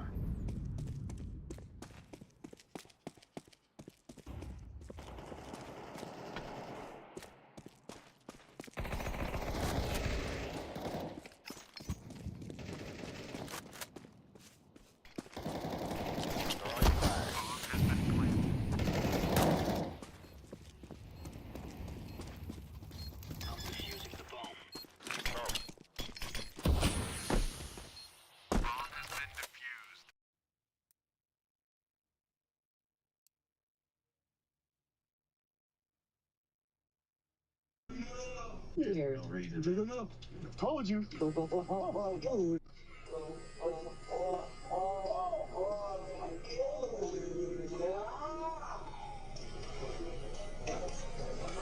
Wait, they're looking at. We can leave now. This might be more truth hidden in plain sight because this is supposed to be a car commercial, but there's zero correlation between an industry plant and a Toyota RAV4. China needs to chill the hell out. Unitary Robotics have just unveiled what they say is the world's first production-ready manned mecha called the GD-01. You know, It's real when they have to warn everyone to be sure to use the robot in a friendly and safe manner. Bro, we about to get some super villains. Now, not only is this thing massive, standing at 8'8", weighing 1,100 pounds with the pilot inside, so way bigger than a human, but also it looks like it can punch through walls and switch between two-legged and four-legged movement on command. Now, the reason people are losing their minds is that this isn't just a prototype like we've seen many times before. This is now a real commercial product that anyone can buy. The first of its kind for $650,000. But, believe it or not, that actually is considered a pretty reasonable price for the robotics that will go into this. The big question is, we copping or what? I would love to buy one of these, but for $650,000, it better come with 4 bedrooms, 3 bathrooms, and a backyard. This is Dragon Ball Z commercial. Watch this. 밥 굶는 아이들이 어딨어 라고 하는 거는 진짜 복지 사각지대에 있는 아이들이 정말 많거든요. 아이들이 급식 바우처를 이제 지원받잖아요. 그걸로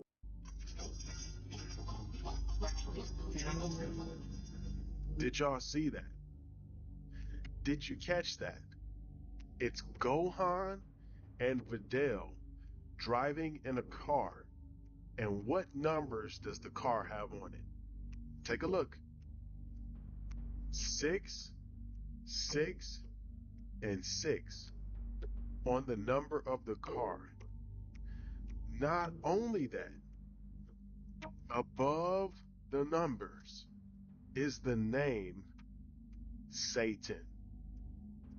Now, we know in Dragon Ball Z, the American name of Mr. Satan was Hercule, but his name originally, and still is Satan.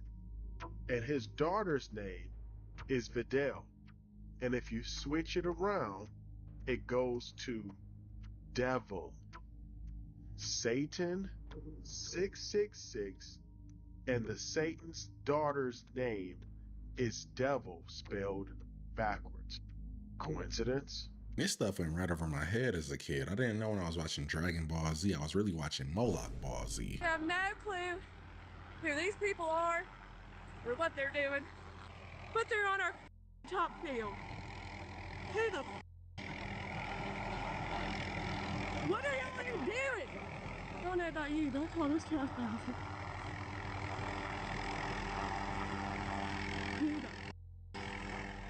Literally, in our top field.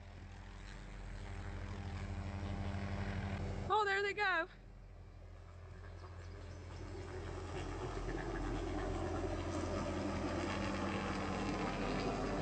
I can't really tell what's hanging from the bottom of that helicopter, but it looks like they were dropping something off. I would be concerned. Nearly 50,000 people in one of California's most popular tourist destinations are being told that they will not have electricity next year because data centers need it more. And this entire situation is also because of overlapping authority across 2 states and multiple counties. You see, the Nevada-based NV Energy provides power to the mostly Californian residents.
residents, as well as the growing data center market in northern Nevada for companies like Google, Apple, and Microsoft. And that alone was enough for its parent company to consider ditching Lake Tahoe, but then came a fight over prices. They wanted about 19% more per month from residents, but California regulators told them they can get 11%. And all that's supposed to reflect that Lake Tahoe's energy needs peak in winter, which is far more expensive, and that the area balloons to way more than just 50,000 people. Locals argue that they're the one footing the bill year round. And adding insult to injury, the rates are partially based on the fact that the area is considered a luxury market due to vacation homes and mass tourism, but many year-round communities are actually fairly low income. And all of this led to NV Energy saying screw it, and they left the market. Though they argue not completely. They're keeping their infrastructure up, so if Tahoe residents can find another provider, NV Energy is willing to let them use their lines. And while local leaders say that they're probably fine in the short term, long-term deals, it might be hard to come by. Meaning the people in Tahoe are going to have to compete with data centers and large metro areas for power. Many feel like with just 50,000 people, they really have no leverage. So you've got a lot of people looking at this as maybe a taste of the new normal. If this is the hidden cost of data centers and artificial intelligence, then I don't want it. Everybody in Lake Tahoe is about to be eating dinner under candlelight just so we can ask ChatGPT how to make a beef Wellington. Get away from me. Hello? Screaming in my ear when I'm trying to sleep. Stop, dude.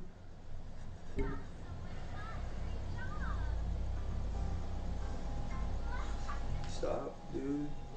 I'm trying, bro. You trying what? Whatever prank she's trying to pull on her boyfriend is nothing compared to the prank that Shadow Man is about to pull on both of them once he breaks through this mirror. King Charles III delivered a speech in his full ceremonial robes today outlining the UK Labour government's legislative agenda for the coming session. One of the things that they discussed was the introduction of digital ID. And here's what he said about it.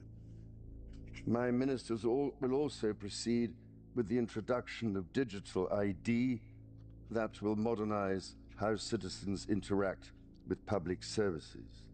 Now, the king didn't write this policy or personally endorse it. This is just him reading off what the current Labour Party government has proposed, led by Prime Minister Keir Starmer. Now, apparently, the UK has been moving towards expanded digital identity and verification services for years, but currently they've been escalating this towards a more comprehensive digital ID system to include app-based digital identities, similar to the NHS app for right to work, right to rent, banking, travel, and public services. Now, there's been significant public pushback with this because a lot of the critics of this believe that this would erode privacy, create risks with surveillance from the government, and they also believe it would create greater state control, especially over data security and civil liberties. None of the services he just listed seem like it should require a digital ID, and hearing King Charles promoted while being dressed like a pimp from the 1980s makes me want to resist it even more. Breaking news, every mainstream fast food chain in America was just tested for, and this could be applied to Canada and Mexico probably too, massive amounts of glyphosate. These are the parts per billion of glyphosate found in every single one of these restaurants. Do not eat at any of them, man. I don't miss going to, which of one of these have I even been to? I guess Dairy Queen like 15 years ago, Domino's probably 10 years ago or longer. It's all completely, and Panera Bread tested the worst. Their whole grain bagel had 677 parts per billion. You may be wondering, what's the significance of the PPB and all this? Well, glyphosate is the chemical that a French scientist administered to rats. And by the third generation, the rats had horrific, let's just say, growths all over them and were completely infertile. And obviously it lowered the testosterone of the male rats as well. So it's a potent endocrine disruptor. And also there's already been billions in settlements for people suing Bayer, who makes glyphosate, for poisoning them. It looked like every fast food chain known to man was on this list, so none of it is safe, but especially not Panera. They out here serving glyphosate paninis.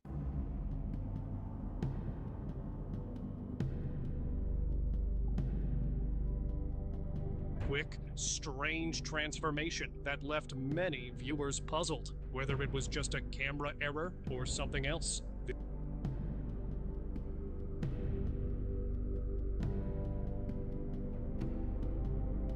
Either all the videos we've ever seen like this are camera glitches or reptilians actually exist, because the first girl looked like she was about to shapeshift into a Ninja Turtle. I am wondering which meat is really made, or is it really from the farm? I have never seen goat meat for $8, and this is £1. The price doesn't look right to me, so I was reading and it says hatched, raised, and harvested in the USA. Remember, this is £1. Then I moved over to another section of goat meat, And this is the price that I'm used to for goat meat, for $18.08. And this is 1 pound for 5.645 pounds. Now, look what this one says. It says born, raised, and harvested in the USA. Let me go back quickly. This one says hatched, raised, and harvested in the USA. Take note of your food labels. Take note of your labels. And this is why you gotta read every label at the grocery store carefully, because if you eat some hatched goat meat, you might actually start growing horns out your forehead. That's also probably why the CIA wanted to recruit me when I was a younger child. My father told me before he passed. The CIA wanted to recruit you? He said something along those lines. He said he'd try to protect me from them because I think that he was somehow involved in. At different times, I've been approached by elements of the U.S. government to be involved in things that were just way above my pay grade. I've never talked about them in any depth publicly, but I've had experiences where I would find myself in a room with people and think, why are they talking to me? It was something out of like Eyes Wide Shut. Really? Oh, yeah. And what did they say? Like I'm not going to tell you. In that clip, we can clearly hear Marilyn Manson talking about a certain 3-letter agency trying to recruit him when he was a kid. Of course, he says he heard this from his dad, who he states he assumes also had involvement with that organization, but nobody finds that weird. Last but not least, we hear Billy Corgan, another famous singer, talking about being in certain intelligence rooms, we'll say, and he even compares some of the experiences to Eyes Wide Shut, which, if you know Eyes Wide Shut, you know that is a very concerning statement. The interviewer even asks him, to elaborate on what exactly he means by that, and he tightens his lips quickly and says, I'm not telling you that. Possessed. This person was praying to the universe or speaking to the universe, i.e. the devil and the demonic spirits that roam around the realm. And he's lost, completely lost, and you see the complete mask fall off. This person is demonically possessed. Possessed. Grab onto your Bible, pray to God, do whatever you got to do. The veil has been lifted. These demonic presences are here. Save, be careful, and protect your family. Wow, I just... Telling jokes, he was telling the truth. Yeah, telling the truth as a gatekeeper. Because if you don't think he's part of the club, and the spell that they are casting over you is working. I understand to the general population they will not see the symbolism here, but the esoteric symbolism is pretty blatant. This hat sideways representing the rings of Saturn, for the background to be cycling cubes. Which for those who know, the cube also represents Saturn. Saturn cube is a prominent occult and esoteric symbol, representing limitation, material reality, time, and karmic restriction. It symbolizes the transformation of the divine, fluid, and chaotic universe into a structured, box-like, three-dimensional existence. It is often associated with the Roman god Saturn. You don't say. You can go ahead and do your own research out there. This video is not going to be a deep dive, but just so you know, Saturn worship is the hidden god behind law, money, and power. This is why you will see the rings of Saturn symbolism everywhere. Not to mention the black cube that is found around the world. So of course, in my own personal opinion, I believe it is quite naive to not think that he is part of the club. Especially for him to just be involved with this humiliation ritual against Kevin Hart. Which these roasts of celebrities are humiliation rituals. Not to mention how Mr. Golden Dawn had his own roast or humiliation ritual, and this goes back again to the occult. Some of these key purposes of these humiliation rituals include initiation and loyalty, where in cults or occult groups these rituals increase loyalty by creating a cost to belonging, ensuring members are broken down and easier to control. Breaking the ego, some interpretations suggest humiliation rituals such as those discussed in the you know what are meant to destroy ego-driven attachments to social status, forcing them to form a spiritual purification. Through this is often viewed as psychological trauma. Oh, how lovely. Or you have the kiss of shame, which in folklore and modern witchcraft studies, this represents a ritual where a new initiate or witch kisses the devil's you-know-what as a sign of submission. Jesus, please just come back. So yeah, I'm really sorry to burst your bubble if you thought that somehow he was not part of the club and that he... Never had a moment where we're in Fall Guys with a homeless guy. No, he's saying deja vu. Like, something's about to happen right now. That's what you're trying to say.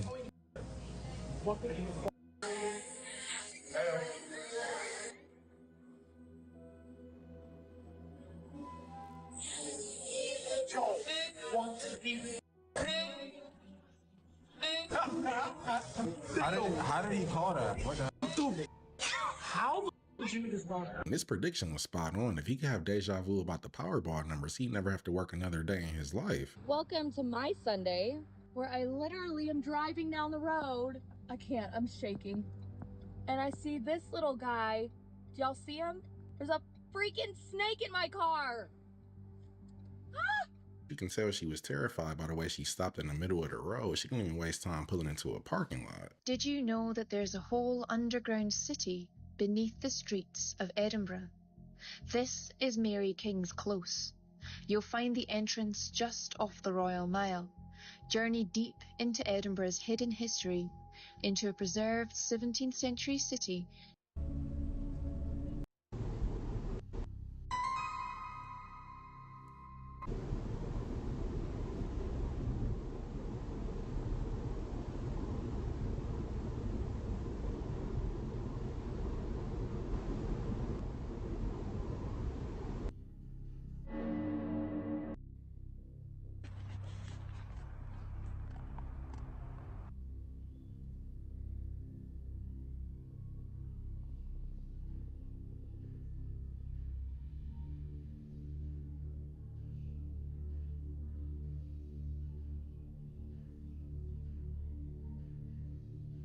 See tapping at the window. He's definitely here.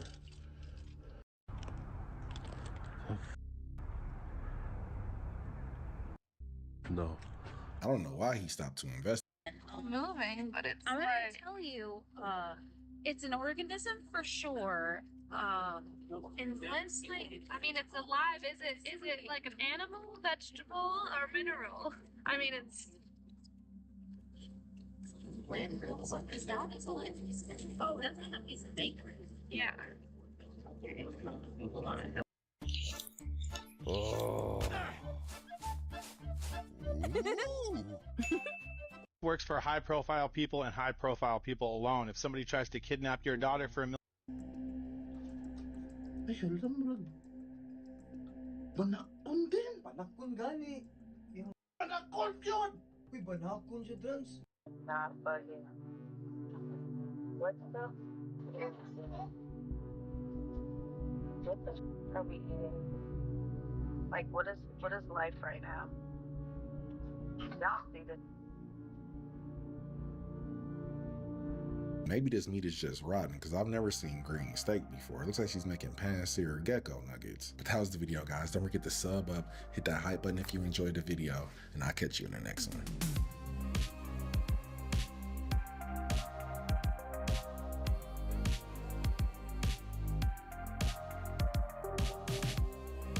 Counter-terrorists win. Don't forget to sub.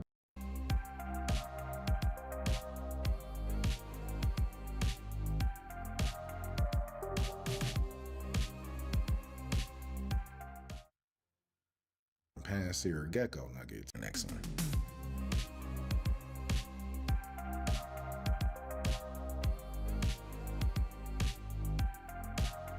Don't be fat, don't be ugly, don't be poor. I'm sure you know, like, it's like the plastic surgery capital. Do you think an overweight foreigner coming to visit Korea would have a negative experience? Sadly, I've heard that a lot. South Korea, the world's beauty capital, where being fat isn't just frowned upon, you're openly shamed. Shop owners will clearly say to you like, oh, yeah, there's no clothes for you. In a country where appearance can feel like currency, the pressure to be thin is everywhere. On billboards, subway floors, and storefront windows, a constant reminder to change and be better, creating a standard so intense it's driving a surge in weight loss drugs, extreme dieting, and potentially something much worse. Okay, so I have to get to 75 kilograms? I'm here to find out just how bad it really is. Welcome to South Korea, everybody. Before we get started with the day, I want to see what level of freak show the locals are going to see me as. So behind me, there's a fat test that are in all the parks in Korea. They really just said, let's gamify emotional damage. So whatever I get here is going to dictate how I feel about myself today and probably how I eat. So according to Google Translate, this first one here, it says, you're an alien, ... I mean, I'd rather be called an alien than a fat ass. So I guess if I can't fit through this, I'm not considered human. That was very close. This next one is, you shouldn't be like this, which kind of sounds like a threat. Oh my God, I'm scraping it. We didn't pass that with flying colors. Level 3, you have a slim heart. Passive aggressive.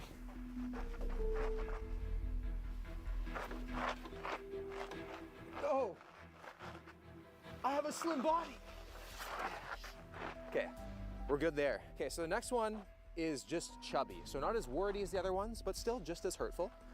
Chubby. I think this is changing the breakfast plans very quickly. No. Crazy to think that I'm considered chubby in Korea, because I like to think that I'm in pretty good shape. So after chubby, here we have average, which I would never be so grateful to be called mid in my entire life. I'd love to be average. And then we have thin, and then here says skinny, and it looks like they've removed actually one of the poles here, because maybe like it was probably too extreme. Like I don't even think a 90-day fast and a caved-in rib cage I could fit through that, because like thin, barely my quad goes through that.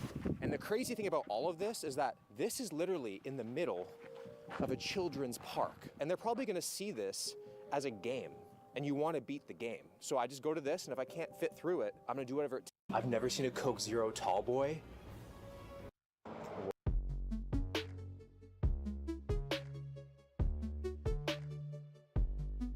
Wow, what? Not as offensive as I thought it was gonna be. Volume in your stomach.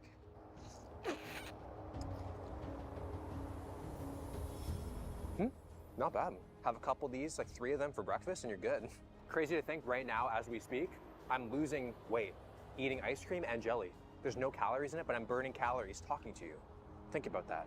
We got a protein muffin, 200 calories, which practically at this point feels like a binge. I don't know if I should do it. I kind of feel bad. I want to fit through that tree.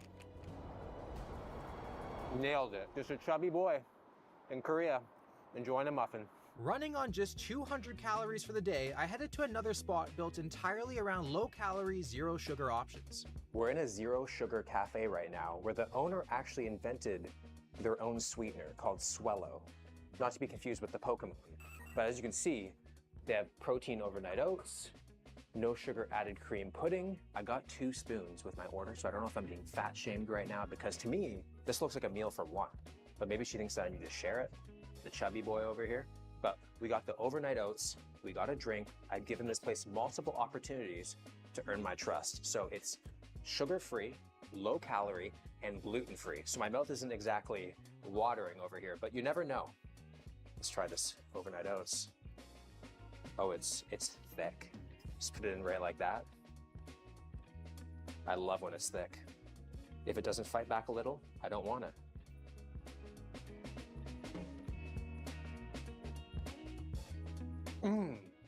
That's fire. My blood sugar isn't spiking, but my happiness levels definitely are. So flavorful. Swello needs to be FDA approved ASAP. How many calories? Wow. Now we have this coffee drink with a sugar-free foam on the top. It's a butter pecan flavor.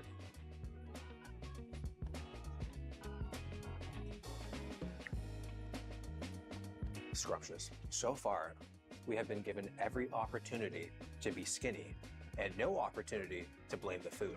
After eating, I met up with Korean-American content creator Daniel Oh, who uses psychology, philosophy, and his cross-cultural perspectives to help women build self-love. So am I considered kind of like chubby in Korea? Not chubby, you would just be considered like a buff dude. If you look at the vast majority of like idols, for example, they're really skinny. I even have a friend who was an idol trainee, but he started working out and he wasn't even like bodybuilder big. Like he was probably around my size, and they were like, you can't be an idol anymore because you're too big. Wow. So they actually dropped him from the trainee program because they were like, you're gonna be too big compared to everybody else on stage. What is the ideal male and female physique? I think for men, it's the same anywhere in the world. You gotta be tall, right? So if you're 180 and above, that's like, you're considered handsome because you got that going for you. Yeah, so Will definitely would be considered a handsome guy in Korea. But actually, I could use just Will as an example of like why you would be considered a handsome guy by Korean standards. Okay. Yeah, so you also have what's considered like a small face. Okay. So in Korean society, when people say you're beautiful or you're handsome for men or women, one of the things they'll comment on is like, wow, you have such a small face. Basically what it means is like, if you look at the proportion of your face to the rest of your body, like it looks smaller, right? And so that's what people mean by having a small face. It has a lot to do with proportions. And of course, you have like a very defined jawline. So I think in that regard, it's not too different from what the standard would be for men anywhere you go in the world, right? And then for women, this is like super stringent standards. There is like a specific angle of like your forehead to your nose, and then an angle of like your nose to this part of your face right here. Wow. And so like those angles are all like measured according to like what's called the golden ratio or the Fibonacci sequence. If you are, I think, over 60, I would say like 4 kilograms, you're considered like chubby for 64 kilograms? Yeah, for a Korean woman. Regardless of the height? Yeah, regardless of the height too, yeah. It's tough because nowadays Korean women, like they are also conscious of like their breast size, but because like naturally Korean women just don't have a lot of like subcutaneous fat, it's hard to get that naturally. So one of the most common procedures that women will get is like breast implants, right? And it's like, again, sometimes you can kind of tell because it's like you have a very skinny woman, but her like breasts are large. And it's kind of like, well, how do you get that? That's kind of like, I would say, the most toxic aspect of the beauty standard that Korea is known for. As soon as we started walking, we were flooded with more zero-calorie stores on every corner, plastic surgery ads everywhere, and impossible beauty standards at every turn. These are the kinds of signs that you see in front of every single gym. Like, talk about a transformation. Like, I don't think I've ever related so hard to a before side of a transformation in my life. Like, when I see this, I don't see motivation or inspiration, I just see pressure. So these ads on the wall, this is not possible to be attained naturally. You can get it naturally, but there are some markers that show that it is plastic surgery. So for example, this like angle from forehead to nose bridge is kind of what I was talking about earlier of like that ideal angle that like women want. And then this like pointed nose and this angle from like here to here, again, more often than not, you actually need an implant to get that pointy nose because it's very rare to see that like just naturally through genetics. And then the husky blue eyes. Yeah, so the lenses, now it's to the point where like a lot of women will feel self-conscious going out and not wearing lenses because it's just become so, you know, commonplace. So would you say anime has a big impact on the style and how people look? I think it has a lot more to do with Korea is such a trend-driven country. So if they see like, oh, you know, this influencer that I follow on social media started wearing colored lenses, Yeah, like I want to do that too. Yeah, and then like trends just move so fast. So we're walking by a bunch of these markets and the clothing is so small, it's insane. On this tag over here, it says F, which stands for free. So free size is basically the idea that like, it's like stretchable, so if you're a Korean person, you should be able to fit. It's like one size fits all? Yeah, but as you can see here, it's not a very friendly size for a lot of foreigners, right? I feel like I'm at a pet store shopping for my dog. Yeah, I was gonna say, like, I feel like in the States, I'd see this at like the children's place. Yeah, you know, but like, I think that if I went into a store and asked for my size, they would just hand me a salad or something. Like that is great. I don't even think my quad could fit in that. Yeah, I think that's actually, you're right. Yeah, that's like the size of one of your quads. That's literally my quad. I have a mini schnauzer at home. This would fit him, I think. But we wanted to see if the men's clothes had more realistic sizes. So I kind of want Will to try this one because it says here OF, which stands for overfit. And it's the idea that like, it's a baggier fit, so. Yeah, I don't know, man. I literally cannot fit my head through it. There is a button if you want to unbutton that thing there and see if you could pull it through. There we go. Oh. I mean, I can get it on. Like if a Korean dude was wearing it, it's supposed to be very loose. But now you just look like a private school. Yeah, the private school boy. That's supposed to be like a baggier fit, I believe. But you make it look like a regular fit. Yeah. Yeah. I only had to fly halfway across the world for my calves to feel above average. But the fact that this is oversized, I kind of feel fat. Dieting alone can't always get you the body that you want, which is why Korea is packed with beauty clinics promising to speed up the process. Hi, we just want to see like if you have like a menu of different like fat loss options. Lipolysis injection. So these are kind of like the fat melting injections that I talked about. Okay. So they got like stuff for double chin over here, contouring for the face, and it's 99,001 for a session. So that would be like around, right now with the exchange rate, maybe 90 bucks? No, not even. Not like even? maybe like $70. So this is like specifically targeting arms, thighs, abdomen.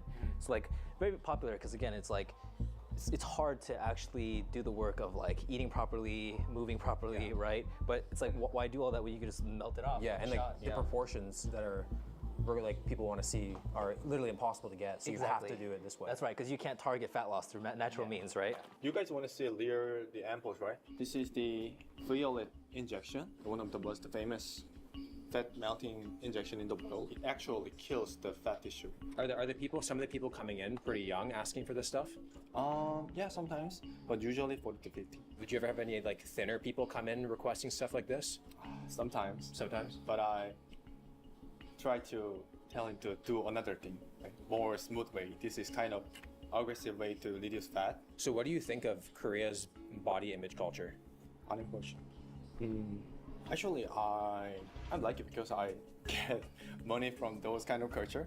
But I don't think that is that super dangerous thing because, you know, cultures from the America or the Europe, they are really damaging their health. Ideal culture must be between the European style and Asian style. What's your opinions on Korean beauty standards? Yeah, so I'm French. You know, I feel it's much more standardized in Korea. So Yeah. When you moved here, did you look a lot different than you do now? So when I moved here, I was overweight basically. There was kind of a pressure myself to fit in. Like in France or in Europe, you will never have, how to say, kind of negative remarks. But in Korea, they'll be like, that's why you're fat or something. Also, they're a lot more like forward here. Yeah, exactly. Which, to be honest, is not that bad. Once I've lost weight, it's like much more direct. Also on the other way. If I did gain a little bit, people would make a comment straight away and say like, "Oh, you gained some weight," and the whole reason to make that comment is like, I noticed you, or like I care about you. And so you're supposed to feel good. Like you're supposed to be like, oh, she noticed and like she really cares about me and she thinks I should lose weight for my health.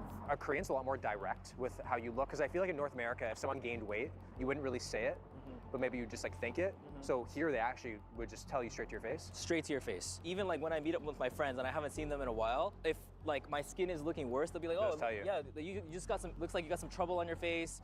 If I look a little bit bigger, like the first thing they'll be like, oh my God, your face looks a little bigger than the last time I saw you. You look like you gained some weight. Or like vice versa, you look like you lost weight. Do you like how forward people are in Korea or what do you think about that? 솔직히 말하자면 조금 처음 보는 사이에서도 약간 무리하게 이쁘다 아니면 뭐 코가 만약에 크면은 뭐 코가 크다든지 이런 식으로 좀 중심적으로 외모에 대해서는 말하는 게 있어서 그게 좀 저는 좀 무례한 것 같다고 생각하고. Could you ask her to tell me like the first thing she thinks about when she sees me and to not worry I won't get offended? 이제 솔직히 말씀해 주시면 감사하겠습니다. It's like a do not disturb setting for your mind, and it gets you focused in just 5 minutes. 처음에는 일단 키가 큰 게 눈에 띄었고요. 혹시 전체적인 체중에 대해서 그런 거는 눈에 띄는 건 없었어요? 체중? 네. 그런 건 눈에 띄었던 것 같아요. 몸이 좋은. If we were longtime friends and you saw me for the first time, like what would you have to say to me? There's a golden proportion of your face I learned recently. It's like 1, 1, and 0.8. So maybe your like bottom is a bit long, like this part. My bottom's a bit long? That's it? And like you could get some facial for your skin. Is it hard being a girl in Korea? I think so. There's many things that girls need to do to upkeep their appearances. 시선 같은 게 좀 여자들이 좀 뚱뚱하면은 뒤에서 말 나오는 것도 있고 몇 번 들리는 말도 있으니까 그런 것 때문에 더 신경이 쓰이는 것 같아요. We've been walking around looking for interviews, but we were getting no luck with girls because they're all just like, they don't have makeup on, their hair's not done, their outfit's not good. So most of them are rejecting us right now. It's like they want to do it, but they just don't feel confident enough to be on camera right now. Actually, the person we just asked, she does have makeup on and she still didn't want to do it because she wasn't confident in She needs more makeup on. So we've been asking girls to do interviews and a lot of them are just like, oh, I have no makeup on, I can't. Like, is that very just common?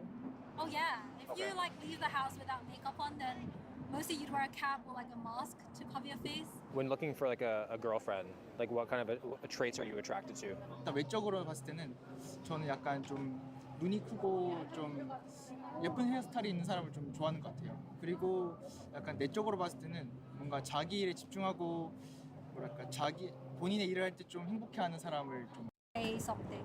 Being healthy is more important, and just living like a long and happy life is more important. Do you think an overweight foreigner coming to visit Korea would have a negative experience? Sadly, I've heard that a lot. 200, 300 calories for the day, and that, like, she lost like 10, 15 kilos in like 2 weeks or, something, or a month or something. And then a lot of people follow that, right? Yeah, exactly. A lot of women tend to follow that kind of thing. So, yeah, it's definitely very severe.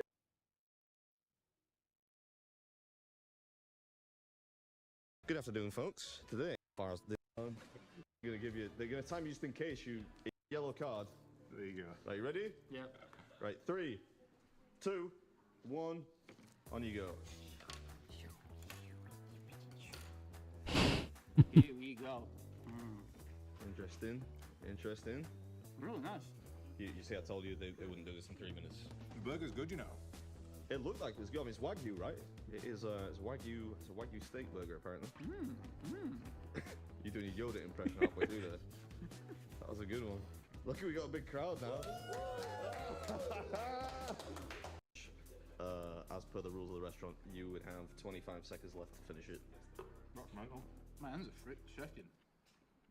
That's probably because we're outside. So I think because I've overeaten for the last 2 days, my stomach's stretched more, so I'm probably in a better... You know what? Less excuses, but more mastication. That means chewing. Probably do some AI stabilizing. Oh, winning? Love it. No, you're winning. I'd say it's quite neck and neck to be there. Right, hang on. What a daft idea before a flight.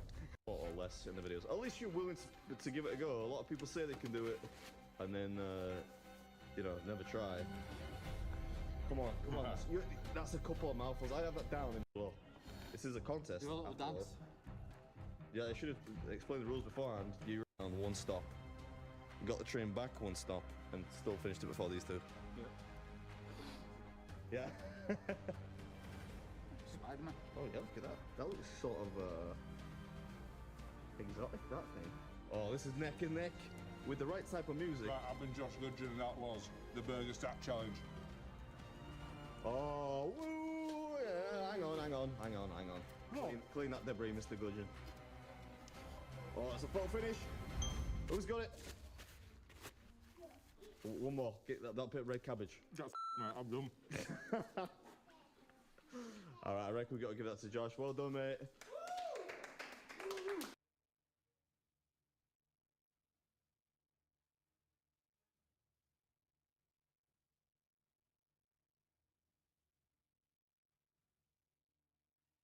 Trying the viral bird chicken. Looks like volcano rock. I got it, let's try it. This is called Hey Chicken in San Gabriel Valley. I guess it's like the Chick-fil-A of China. Since I was there, I got some other unique items. This is the chicken crispy bone and the New Orleans style sando. So there's no breading on this. It's like a naked tender from Raising Cane's. That's the flavor and heat of a spicy chicken sandwich from Chick-fil-A. It's a little bit of sweetness. Try the chicken crispy bones. And in case you don't believe me, there it is. There's no bones. They actually took the cartilage from the legs, battered and deep fried them. There's still a good amount of meat. The spices have a little bit of numbing effect on the tongue. And last we got the burnt chicken. Whole thing $22. Okay, here we go. The blackness comes from cuttlefish ink. I don't really taste anything special. Meat is tender and juicy, and the seasoning is okay. Trying the viral bird chicken.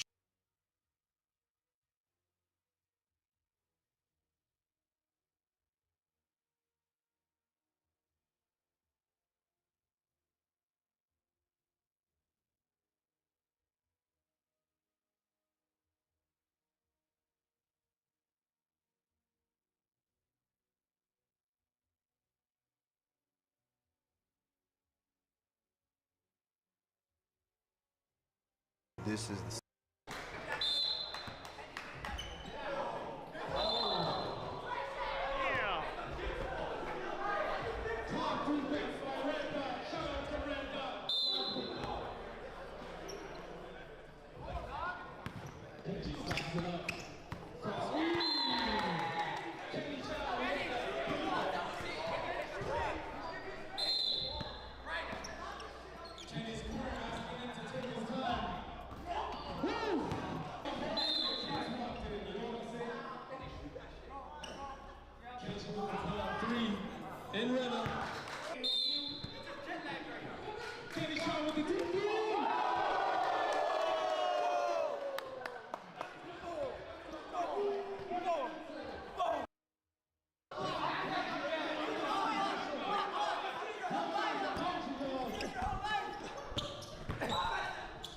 Fly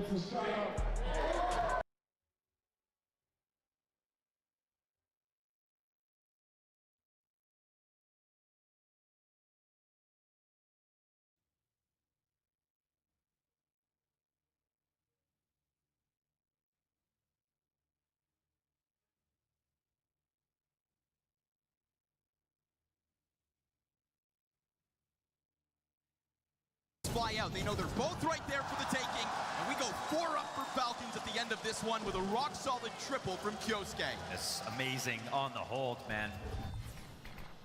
Getting the most out of them and realizing potential.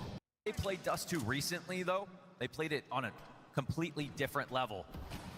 I agree entirely. Think about it. We had Donk walk out on that weird timing middle, die, Shiro and Fatic talking like mad, then the timeout, and that simplification ever since. But now, to get through a 5-7 and a Scout's the final hurdle here for Spirit, and it's not going well! Oh no! Not at all!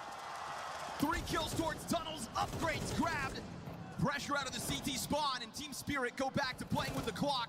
It could wind up being their demise in the 12th. It's the two-headed Hydra. They have a couple fights. Oh, honestly, we'll take that out. Go ahead, hunt down Kerrigan all you want. You've got 15 seconds with a smoke. Pistol kills are almost worth 2 apiece. Quality, not quantity.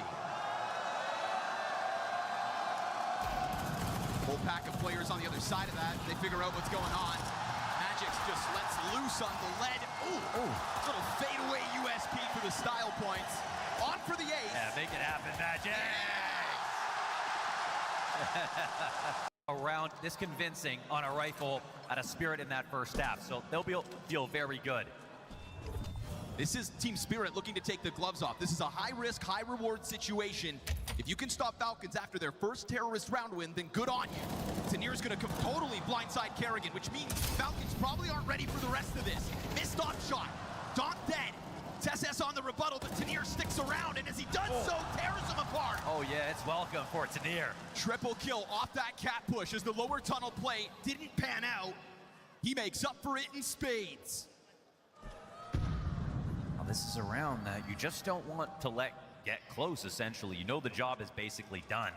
Tanir's gonna spot another. How is he gonna ace? Yes. Yes. Oh, yeah, my fault. Nico's final hurdle, and Tanir just can't get it over. But ton of damage done, 4 kills. Nico, 5 health, empty AK. In other circumstances, maybe you could believe in that Kovac magic, but not with Tanir. Going forward off of the push. But Magic's looking like he wants nothing to do with that door line. So Shiro stays here, stoic. Yeah, and again, they will find a 5 versus 4 on a Falcons player unprepared. It's also massive that he sees exactly where he's going to be setting up utility from. This is going to let Spirit really cement themselves on this A defense. If Falcons decide that they just want to try to slam themselves up this cap play into the hit. And you see they're unbothered. Oh, beautiful. Perfect. They know exactly what's coming now. Donk is ready, taps away, doesn't kill Kerrigan instantly. Now you've got multiple bodies out. Tanir instead will take the next engagement. Donk going back. Come on. Doesn't even get his chance. Tanir with the double. And Monacy just picking up a couple kills for the road. No bomb possession, no teammates to work off of, and no longer a lead for Falcons. Spirit in the lead. That's something I didn't expect to hear in this game after the start. Again, Donk starting 0 and 6, somehow still on a negative KD. Try to hang on to this op dearly. Not allowed. USB headshot. Op goes down. Look. A wildly successful position, and again, it's actually quietly quite a cerebral round. Nico met by flames and smoke in front of that. Wow, they fast found it. mid-play. This is exactly what they needed. Donk could be caught off. No, here's Kerrigan coming. Still Kerrigan gets the headshot. Tess has to clear out the corner, means that B-side's prime for the taking. But you've already got Tanir on a fast response again. What they don't know about is Monacy. Yeah, up on catwalk. There's still someone waiting. The thing is, he's got damaged. Shiro. Oh, no, he didn't. Backs up into it. That's for free. Monacy finds the freebie. And this is just going to prioritize Spirit, trying to push out through that tunnel exit. They flash Nico momentarily. He regains vision. Tess now wounded. Tanir's about to go. What? Monacy Monacy through the doorway. Takes.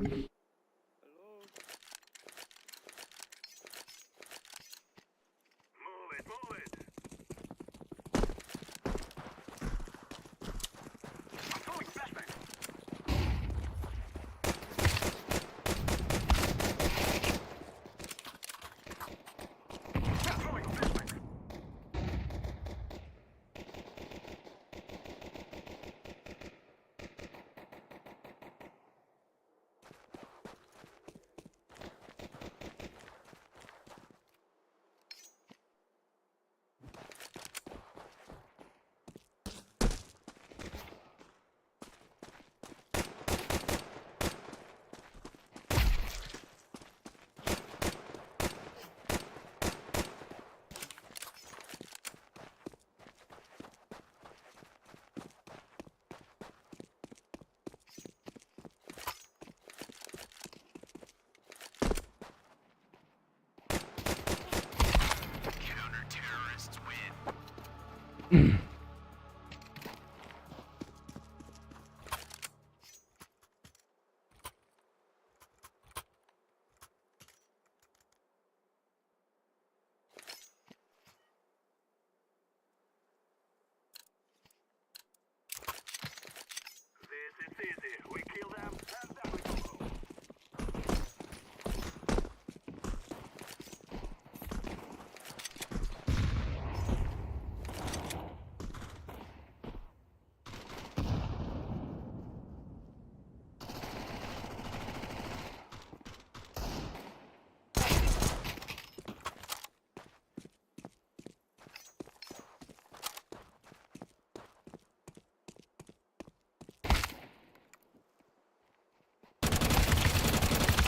God damn it. Counter-terrorists win.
Be safe. Let's go, my friends.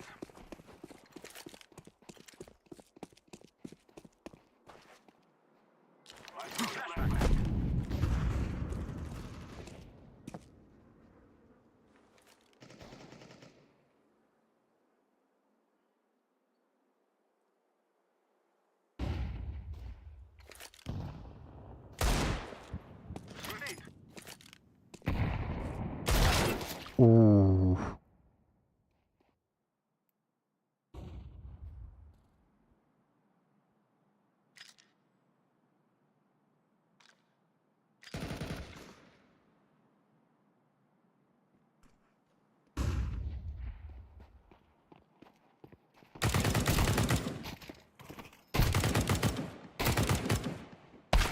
Counter-terrorists win.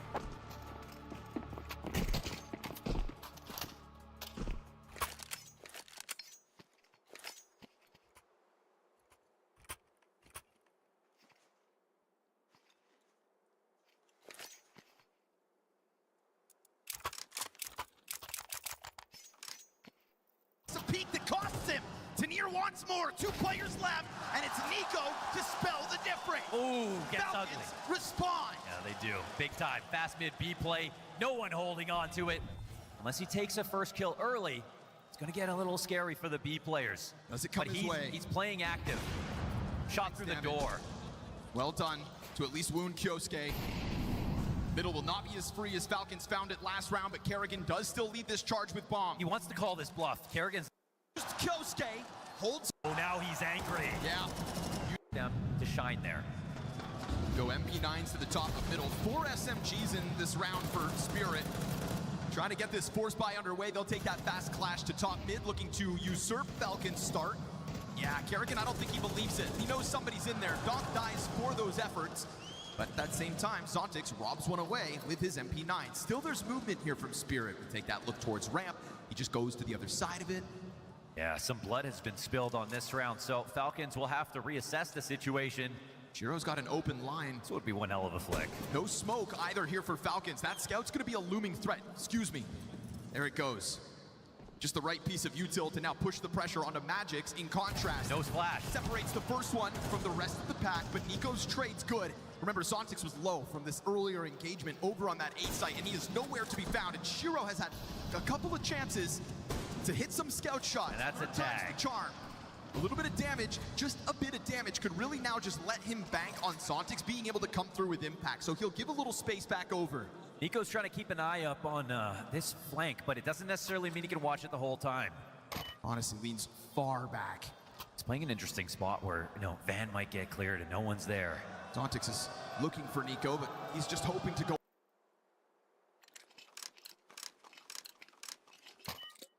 We must win.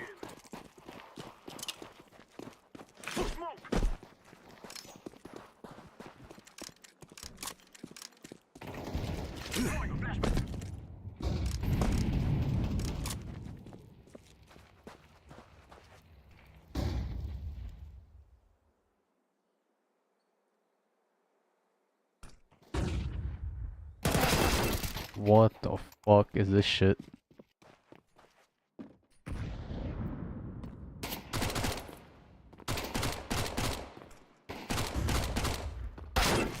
Oof.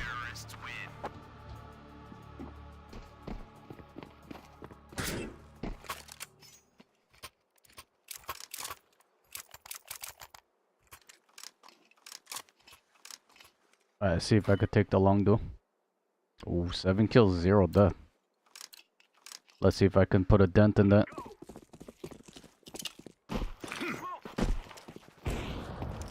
God dang.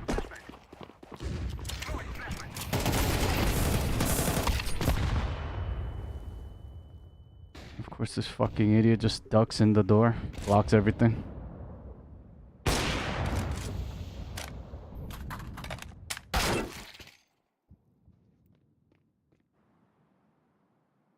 All these fucking monkeys buying slingshot gloves with fucking 2-cent fucking skills.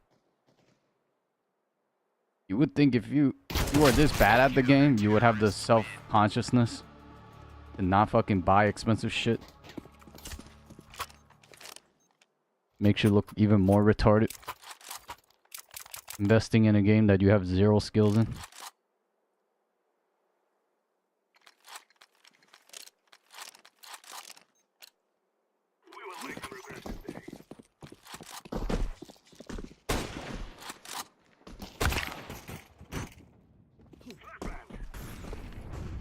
Wow, look at that.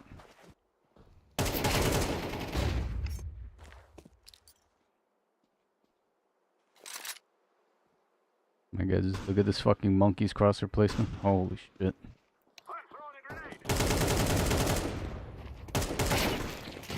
Wow. Any deadass just struggled to kill that.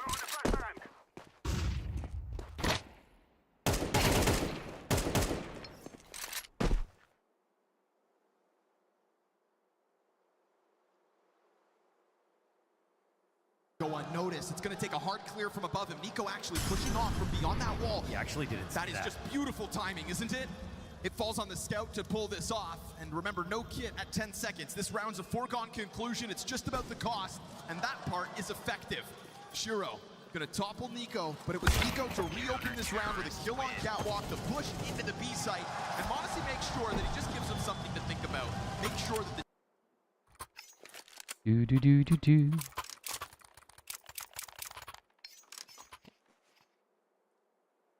Got there. Guys, I tell you, we kill them all. Smoke!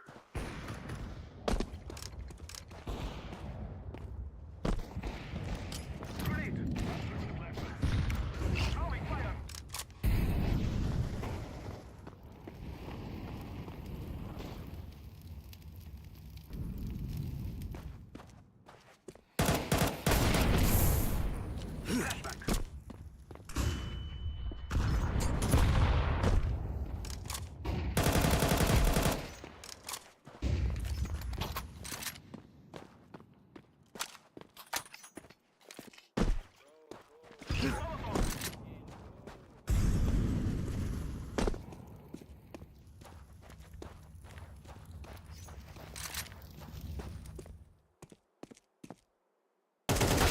God damn.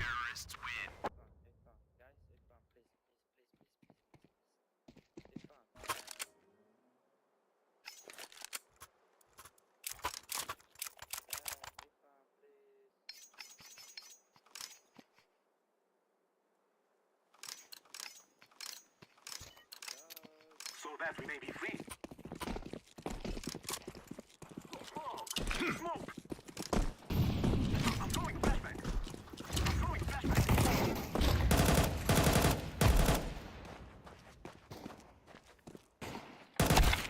God damn it.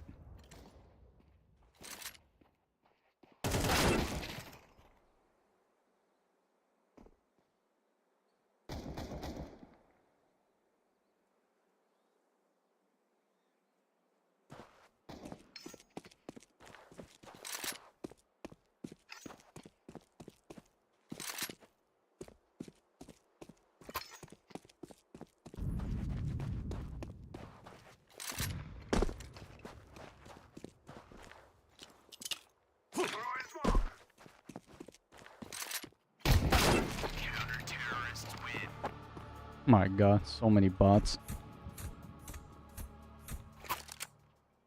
Good, blocked him. Gotta block him.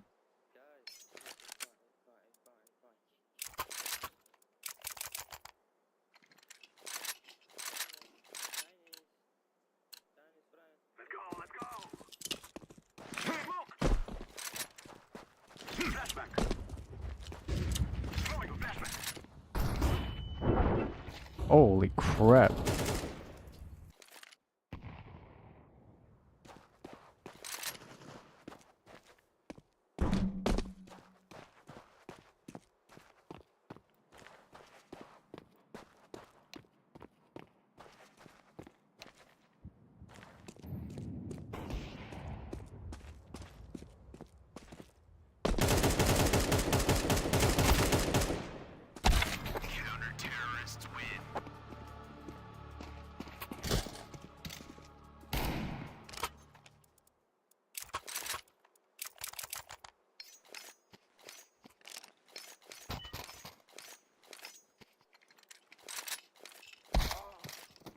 Oof.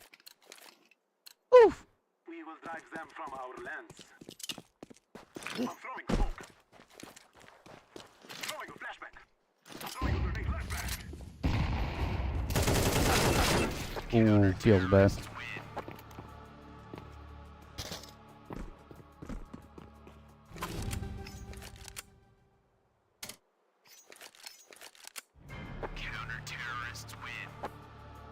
God damn, bro. What are these ranks? What I get for solo queuing, huh? The next one is nothing but pistols for Spirit. Yeah, it's a lovely start for sure for Nico. Good trades in a 3v3 with mid control, and you've got all the great guns. Sometimes a dangerous game to go up into window with a better weapon than a pistol that could be pressed into you. Maybe they really think there's no threat in this. But a 5.7, a Desert Eagle shot, all of a sudden Spirit could find themselves with hands on this AK. Chosuke, at least dropping one, but yes, gets overwhelmed. Look how perfect this is, and look who you give it to. It's kind of scary. You give Donk his weapon. He's playing with Kevlar. Oh, that's the bomb gets dropped. Oh God, this round's starting to fall apart. Donk is just frothing at the thought to swing out wide with this rifle, but it does get put back down. They still have to go get it from Cat. The bomb is not in a great spot. It was spotted as well. They can go ahead and take over a site control, but there are bigger fish to fry at the moment here for Falcons. I don't even care that Spirit have pistols. It's Falcons who are the ones that are scared. They don't know where these players are flanking, and they don't know if it's better to go B, where the bomb is leaning to, or to jump off Cat and make it towards A, where there's still one more guy potentially. We'll find out what they think. Step 1, grab that bomb. Step 2, make your decision and make it now. 5-7 flank activates. That's going to confirm. Shiro's going to have his hands full. Beautiful first shot. Falls on Nico. It's a little bit labored. He takes further damage. 18 health. Oh, he's going to jump. No. He makes it over. The nade doesn't find him, but now he's got to try to find a chance to plant. 6 seconds. Another peek. Just the minimal bit of cover, and you could never ask for that to go well because he has to commit to this plan. Tanir trying to intercept that with the HE was insane here on round 6. And honestly, utility is not that heavy. Here we go. All in. Falcons try to play with electricity, and Donk's regained vision. He's going to blindside Nico, collect SS's head, and this one is getting shredded.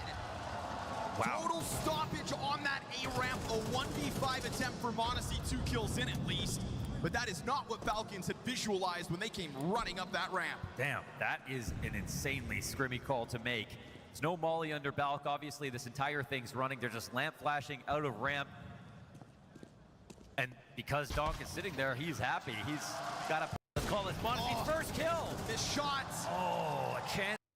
You can see him trying to hunt more than one monster.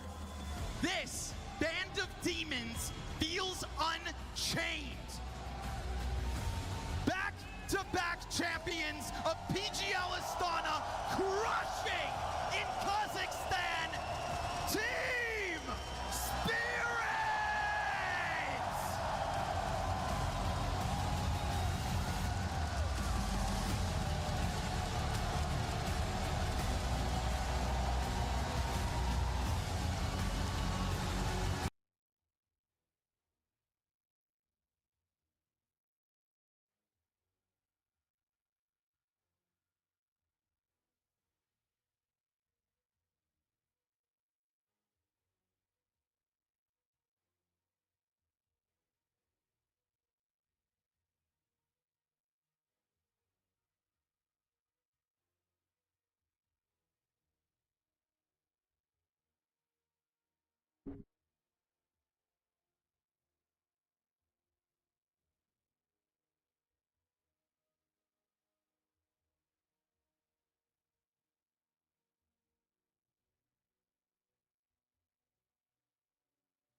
I was at 88. 8,800. 8,800. Ah, I ain't close to 88, dog. This looks fake, man. We don't even buy LVs, but this looks fake as f. Is that it?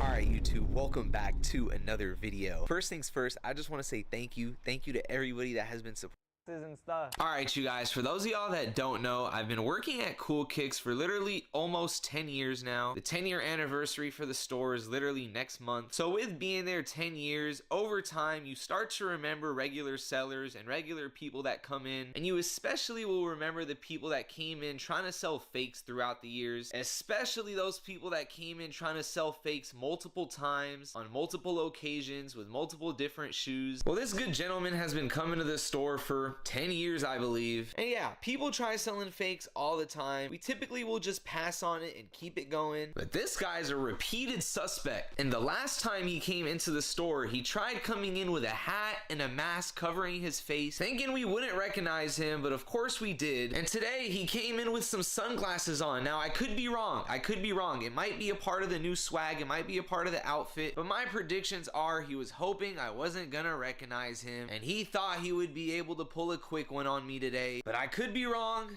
Let's see. Let's see what happens. Let's see if he has any fakes for us today. Let's get back into the video. Good to see you, brother. What are we doing here? Whatever. There. How are we gonna do it? One by one? Yeah, one by one. All right, let's do it. These don't sell for us. We pass on the Sakai's. We pass on Sakai's. Okay, I'm just looking at our highs over. Where you get this from?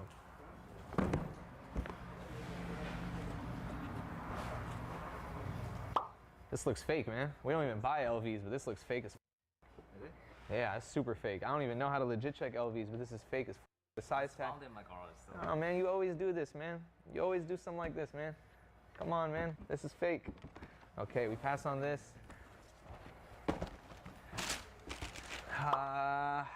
We don't buy these unless you want like 40 bucks, I'll do. What are these? Kobe's. 150 bucks. 150. Okay. Can you do a little better or no? I can't. They don't sell, bro. Nobody's gonna buy this one. I've seen like these, but it's like 2 years ago. Like 1.5 years ago. Yeah. No matter what, nobody's buying this model of Kobe. There's like 6s, all the new models of Kobe's. Nobody's gonna come in and buy this high top model unless we put it for a good price. I'm giving you 150. I'd sell it for 200. I know you're seeing what they're selling for what 300 plus. I'd say keep it. I can't do that. Keep it. Keep it. We'll get back to it. All right. I'd probably just pass on this. Pass. Yeah. Pass. How many? Oh, sorry. Oh. 50 bucks. 50 bucks. I can't, brother. No, I can't. A6. Man, you dropped something. Hey, don't blame me, man. You dropped something good, bro. Don't blame me, big bro. It might be fake. You got destroyed. 150 for this one? What got destroyed? Ain't not get destroyed, man. What you complaining for, man? I ain't destroyed that, man. Come on, man. What are you talking about, man? You remember him? Yeah, come on, bro. He comes in here thinking we're I'd rather have him. Guess what? I don't want to buy any of this. You have a good day. This is fake, all right? Don't try to sell that. Don't try to scam nobody, all right? Dude, I'm telling you it's fake. I know, I'm telling you it's fake, though. You said you didn't know, so now I'm telling you. So don't go try to sell it to somebody else, okay? Because you do that. You do that a lot. You've tried to sell us fakes. So this is fake. So if you're a good person, if you're a good person, but you won't go try to sell it now to somebody else, okay? I just want you to know that that's fake. Brother, you come in here all the time, and we've always had problems with you. Me, I have problems with you. Everybody else that works here, we always remember you. You come in trying to hide yourself with shades and different stuff. Last time, I think you came in with a hat and a mask, thinking we won't remember you. We know you very well. So just with that means, what's the point of hiding here? I was just wearing a mask because I I'm telling. Okay, we don't want to buy the shoes. Thank you, sir. I appreciate it. All right. What's up, bro? You good? That's it? You got more? Welcome back. Nah, you good. Don't be sorry. All right. What is this? This one? You good? Come on, boy. You good? Good to see you, bro. You already know, man. That one, I think I only wore one time. Okay. I think he wanted, because I just got on the phone. I think this one he wanted like 300. That one I know he spent a lot of money on that one. He said he wanted like maybe, I'm gonna say like 800. Okay. 800 for that. And then those I think like 70. I'm gonna be honest, both of these we pass on. Pass on it? Unless you want like, for this one, 30 bucks. 30 bucks? This one we wouldn't take. Yeah. No, not Yeah. this one. And like how used to go to 30, yeah. They Not don't sell. Okay. These don't sell. These two. What did you say again? I think 300 and 800. It's cool in here. Like outside is hot. Yeah, it's cold. We got the AC on. It's hot as out there. All right. Good to see you, gang. Good to see you, bro. You already know. I do 1,000 for both. So that's pretty much like 750, 250, or 700, 300. Yeah. That's my. I think that works. Yeah, that works Okay. actually. Yeah. All right. 1,000 for both. Yeah. 1,000 for that. Those you keep. It's cool. Unless you want to do. Yeah. 30. I think it was 30 then. It's cool. Okay. 1,000. Sorry. I'm just gonna say like what I'm gonna say like. You're good. 1,000. Let's say like 700. 7 and 3, Yeah, or I that was works. doing it like 750, 250. That's that cool. works.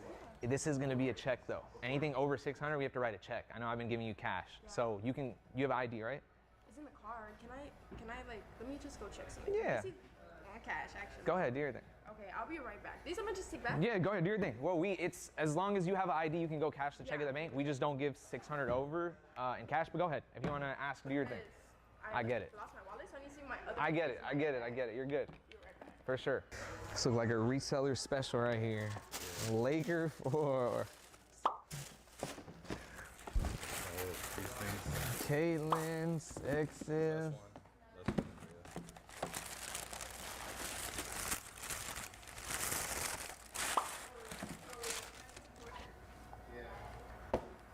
$240 tops.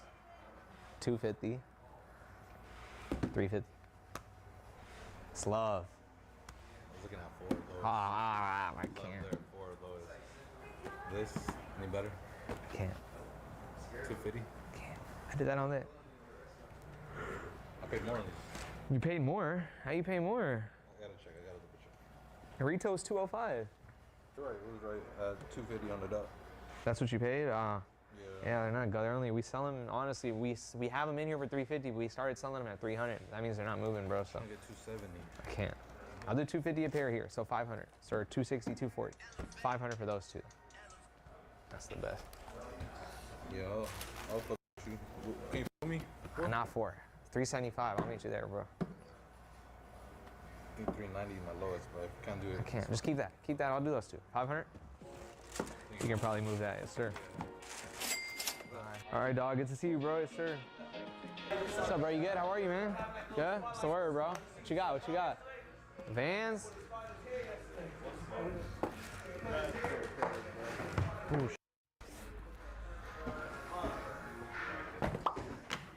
boy, cook the Vans, huh? A little bit. Damn, man. What we got? Sizes. What you want? 5. 5 and a half. 10 and a half. We bought a few already. I bought a few for 180, just because those were the first pairs. What do you want? Oh, you got a few of. You got this one. I got one camo. And then 3 of the others. All right. First time coming and you've been in here, bro. For real? Oh, for real? Are you dead ass? Oh, bro. That's love, gang. I'm at 180 and 160. 160? Yeah. Can't come up a little more on these ones? I'll do 180 and 170. 180, that's. What do you want on that one? Shit ain't really. What'd you pay? I don't know if it's you. 110. Yeah, I'll do like 120. We'd sell it in here for 180, so I don't know if you just want to keep that. You said 170? I said 170. That's 340 plus. It's 520. You go come up a little more on this one? So we're at 170 times 2. Ooh, plus. Okay. I'll do 130. That gives you 650 even. That's supposed to be a check. I'll give you cash. I'll give you cash. This one? See, this is my purse. This is my For real? too. Okay, Yeah, I feel so I'm you. like, I feel you. It was, bro, they did the drop hella weird. They only had one size of, one pair. Where'd you go? I hit up like 2 different Really? stores. Damn. So they only had like one full run. For one real? size run. Shits are tough, bro. They cool. 650. 650. That's cool. I'll do that. Do it on. Hold this one for now. You want to keep that? Yeah, I'll keep All right, cool. 470. It's cool? 40, 60. Boy, good looks, bro. Good looks, bro. Yes, sir. What's up, brother? How you doing? What you got, bro? I just want to get credit. Nice, man. Nice.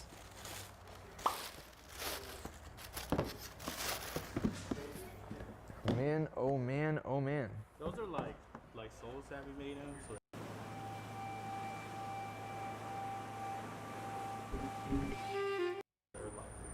Oh, these are like, oh, wow.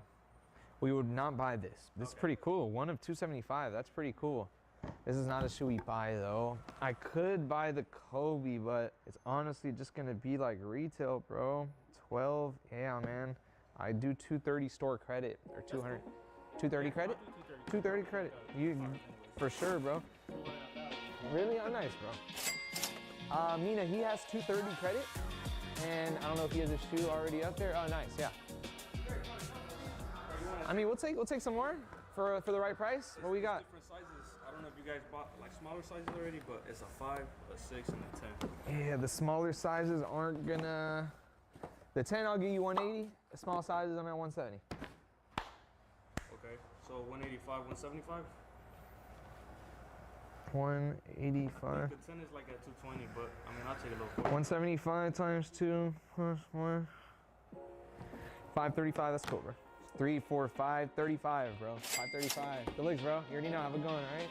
Sir, sir. How you doing? Clear some room. Trying to clear some room. Ah, we don't buy this Anymore? Yeah. I put all my money on sports cards. I don't buy shoes anymore. You put all your money on sports cards, really? Is that the wave now? Sort of. Really? Oh wow. Like what? Like packs or individual? Like these. Oh Oh signed Steph Curry. Oh wow. What does that go for? I'm curious. Okay. Are you serious? Yeah. Oh Curry. Oh wow. What does that go for? I'm curious. Okay. Are you serious? Yeah. Oh You just bought it right now? No. Oh, you just really? Oh wow. That's crazy. It's basically after COVID. Okay. All these are like my. So shoes are done now. I'd pass on this too. I wouldn't buy this in the condition. Should I just throw them in the second street?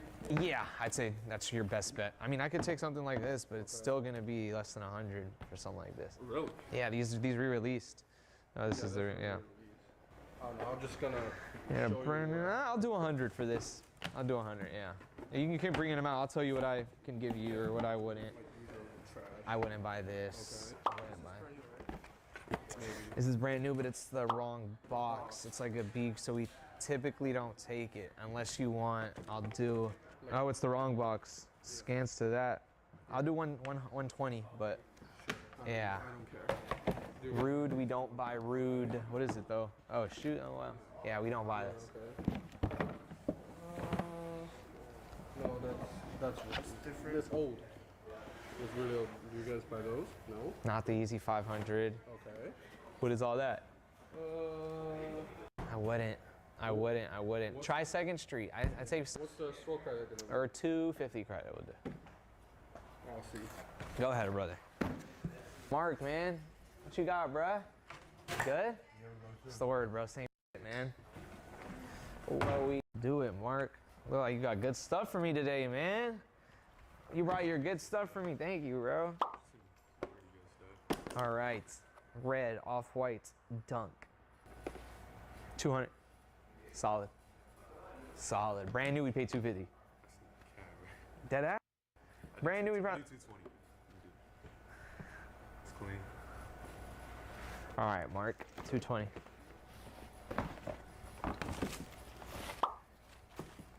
Brand new for this, we pay 250. Brand new, I pay 250. 200. Cool.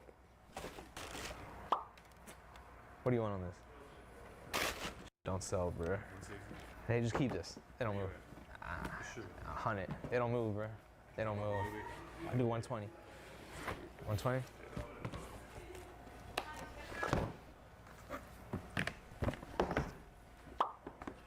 Sean. 10.5. Sean Weatherspoon. 4. Nah? What you at? 5. I can't. I can't do 5. 5. 480. It's really clean. 450. That's solid. That's blessed. Less? That's blessed. But for us, for a store, that's super blessed. Alright, 450. 480? 450. Pokemon. Oh, you got Pokemon cards in this joint? You using Pokemon cards as the tag? What the? I just never took Yo, size 8, 250. 200. Oh, this is hella discolored. Bro, that's good.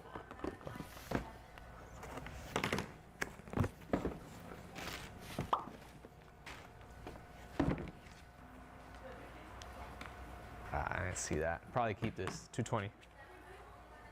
250, bro. I can't. Just keep this. It's just the stain on it. I'll do 220. I can't do more. It's stained up. If that was there, I'd do it. Put it to the side. Side?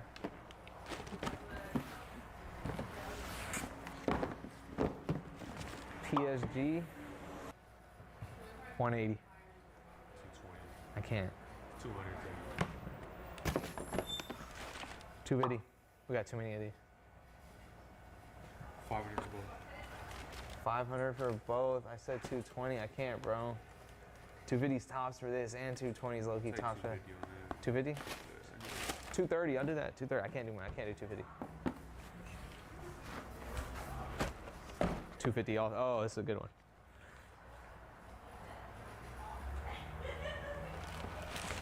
Five. Bless. Nah? What you at? For real? All right. Six? Oh, I can't do 6. I know, but I can't do 6. Keep these. Now, so. It's the 2016. 200 tops. Keep. I can't. Breads. 200. I'll do 200 there. Keep those. Keep them. 200 plus 250 plus 200. 200. Flip on this. Flip on that? What? I don't want them either, bro. I'll be honest with you. I don't want them. 200, bro. I can't work. I can't. I'm dead ass. That won't sell. It has a market, but this shoe is not. Even if it's brand new, literally there's going to be a 0% of the population that walks in looking for this shoe. 0%. Nobody's coming in like, I'm looking for a cigar stick, champagne stick? Absolutely nobody. It just won't sell. Do you have any of the brown shades like in my size, like a 12? The brown shades in your size 12, 7.5, 8, 9.5, yeah. We're at 1840 right here. That's good, bro. 1840, whatever you want to keep, it's cool. I don't want to. Make it 2050. Okay, 210, that's fine. 2050, all right, just keep those. It's cool. All right, Mark. Good stuff today, Mark, good stuff. What's up, bro, you good? What you got, man? Just these jobs, these don't fit at all. I'll keep it a beam, bro. We usually don't even buy jaws, bro. You might just want to keep it. If I were to buy it, it's gonna be under 100. Damn. Man, we don't even buy them. There's some of them that go for money, like that warning label one, the Swarovski joints. But these colorways, probably, it ain't gonna be worth it. Unless you want like 60 a pair, I'll do that. Yeah, it's just not really a market for them. Damn. What, you was expecting a lot? Not a lot. Like at least 100. At least 100? I don't want to sell them in here for 100, I'll be honest. They going for pretty much like 100, 120 online. That's what I'd want to sell it for. Alrighty. You want to keep it? Sorry, bro.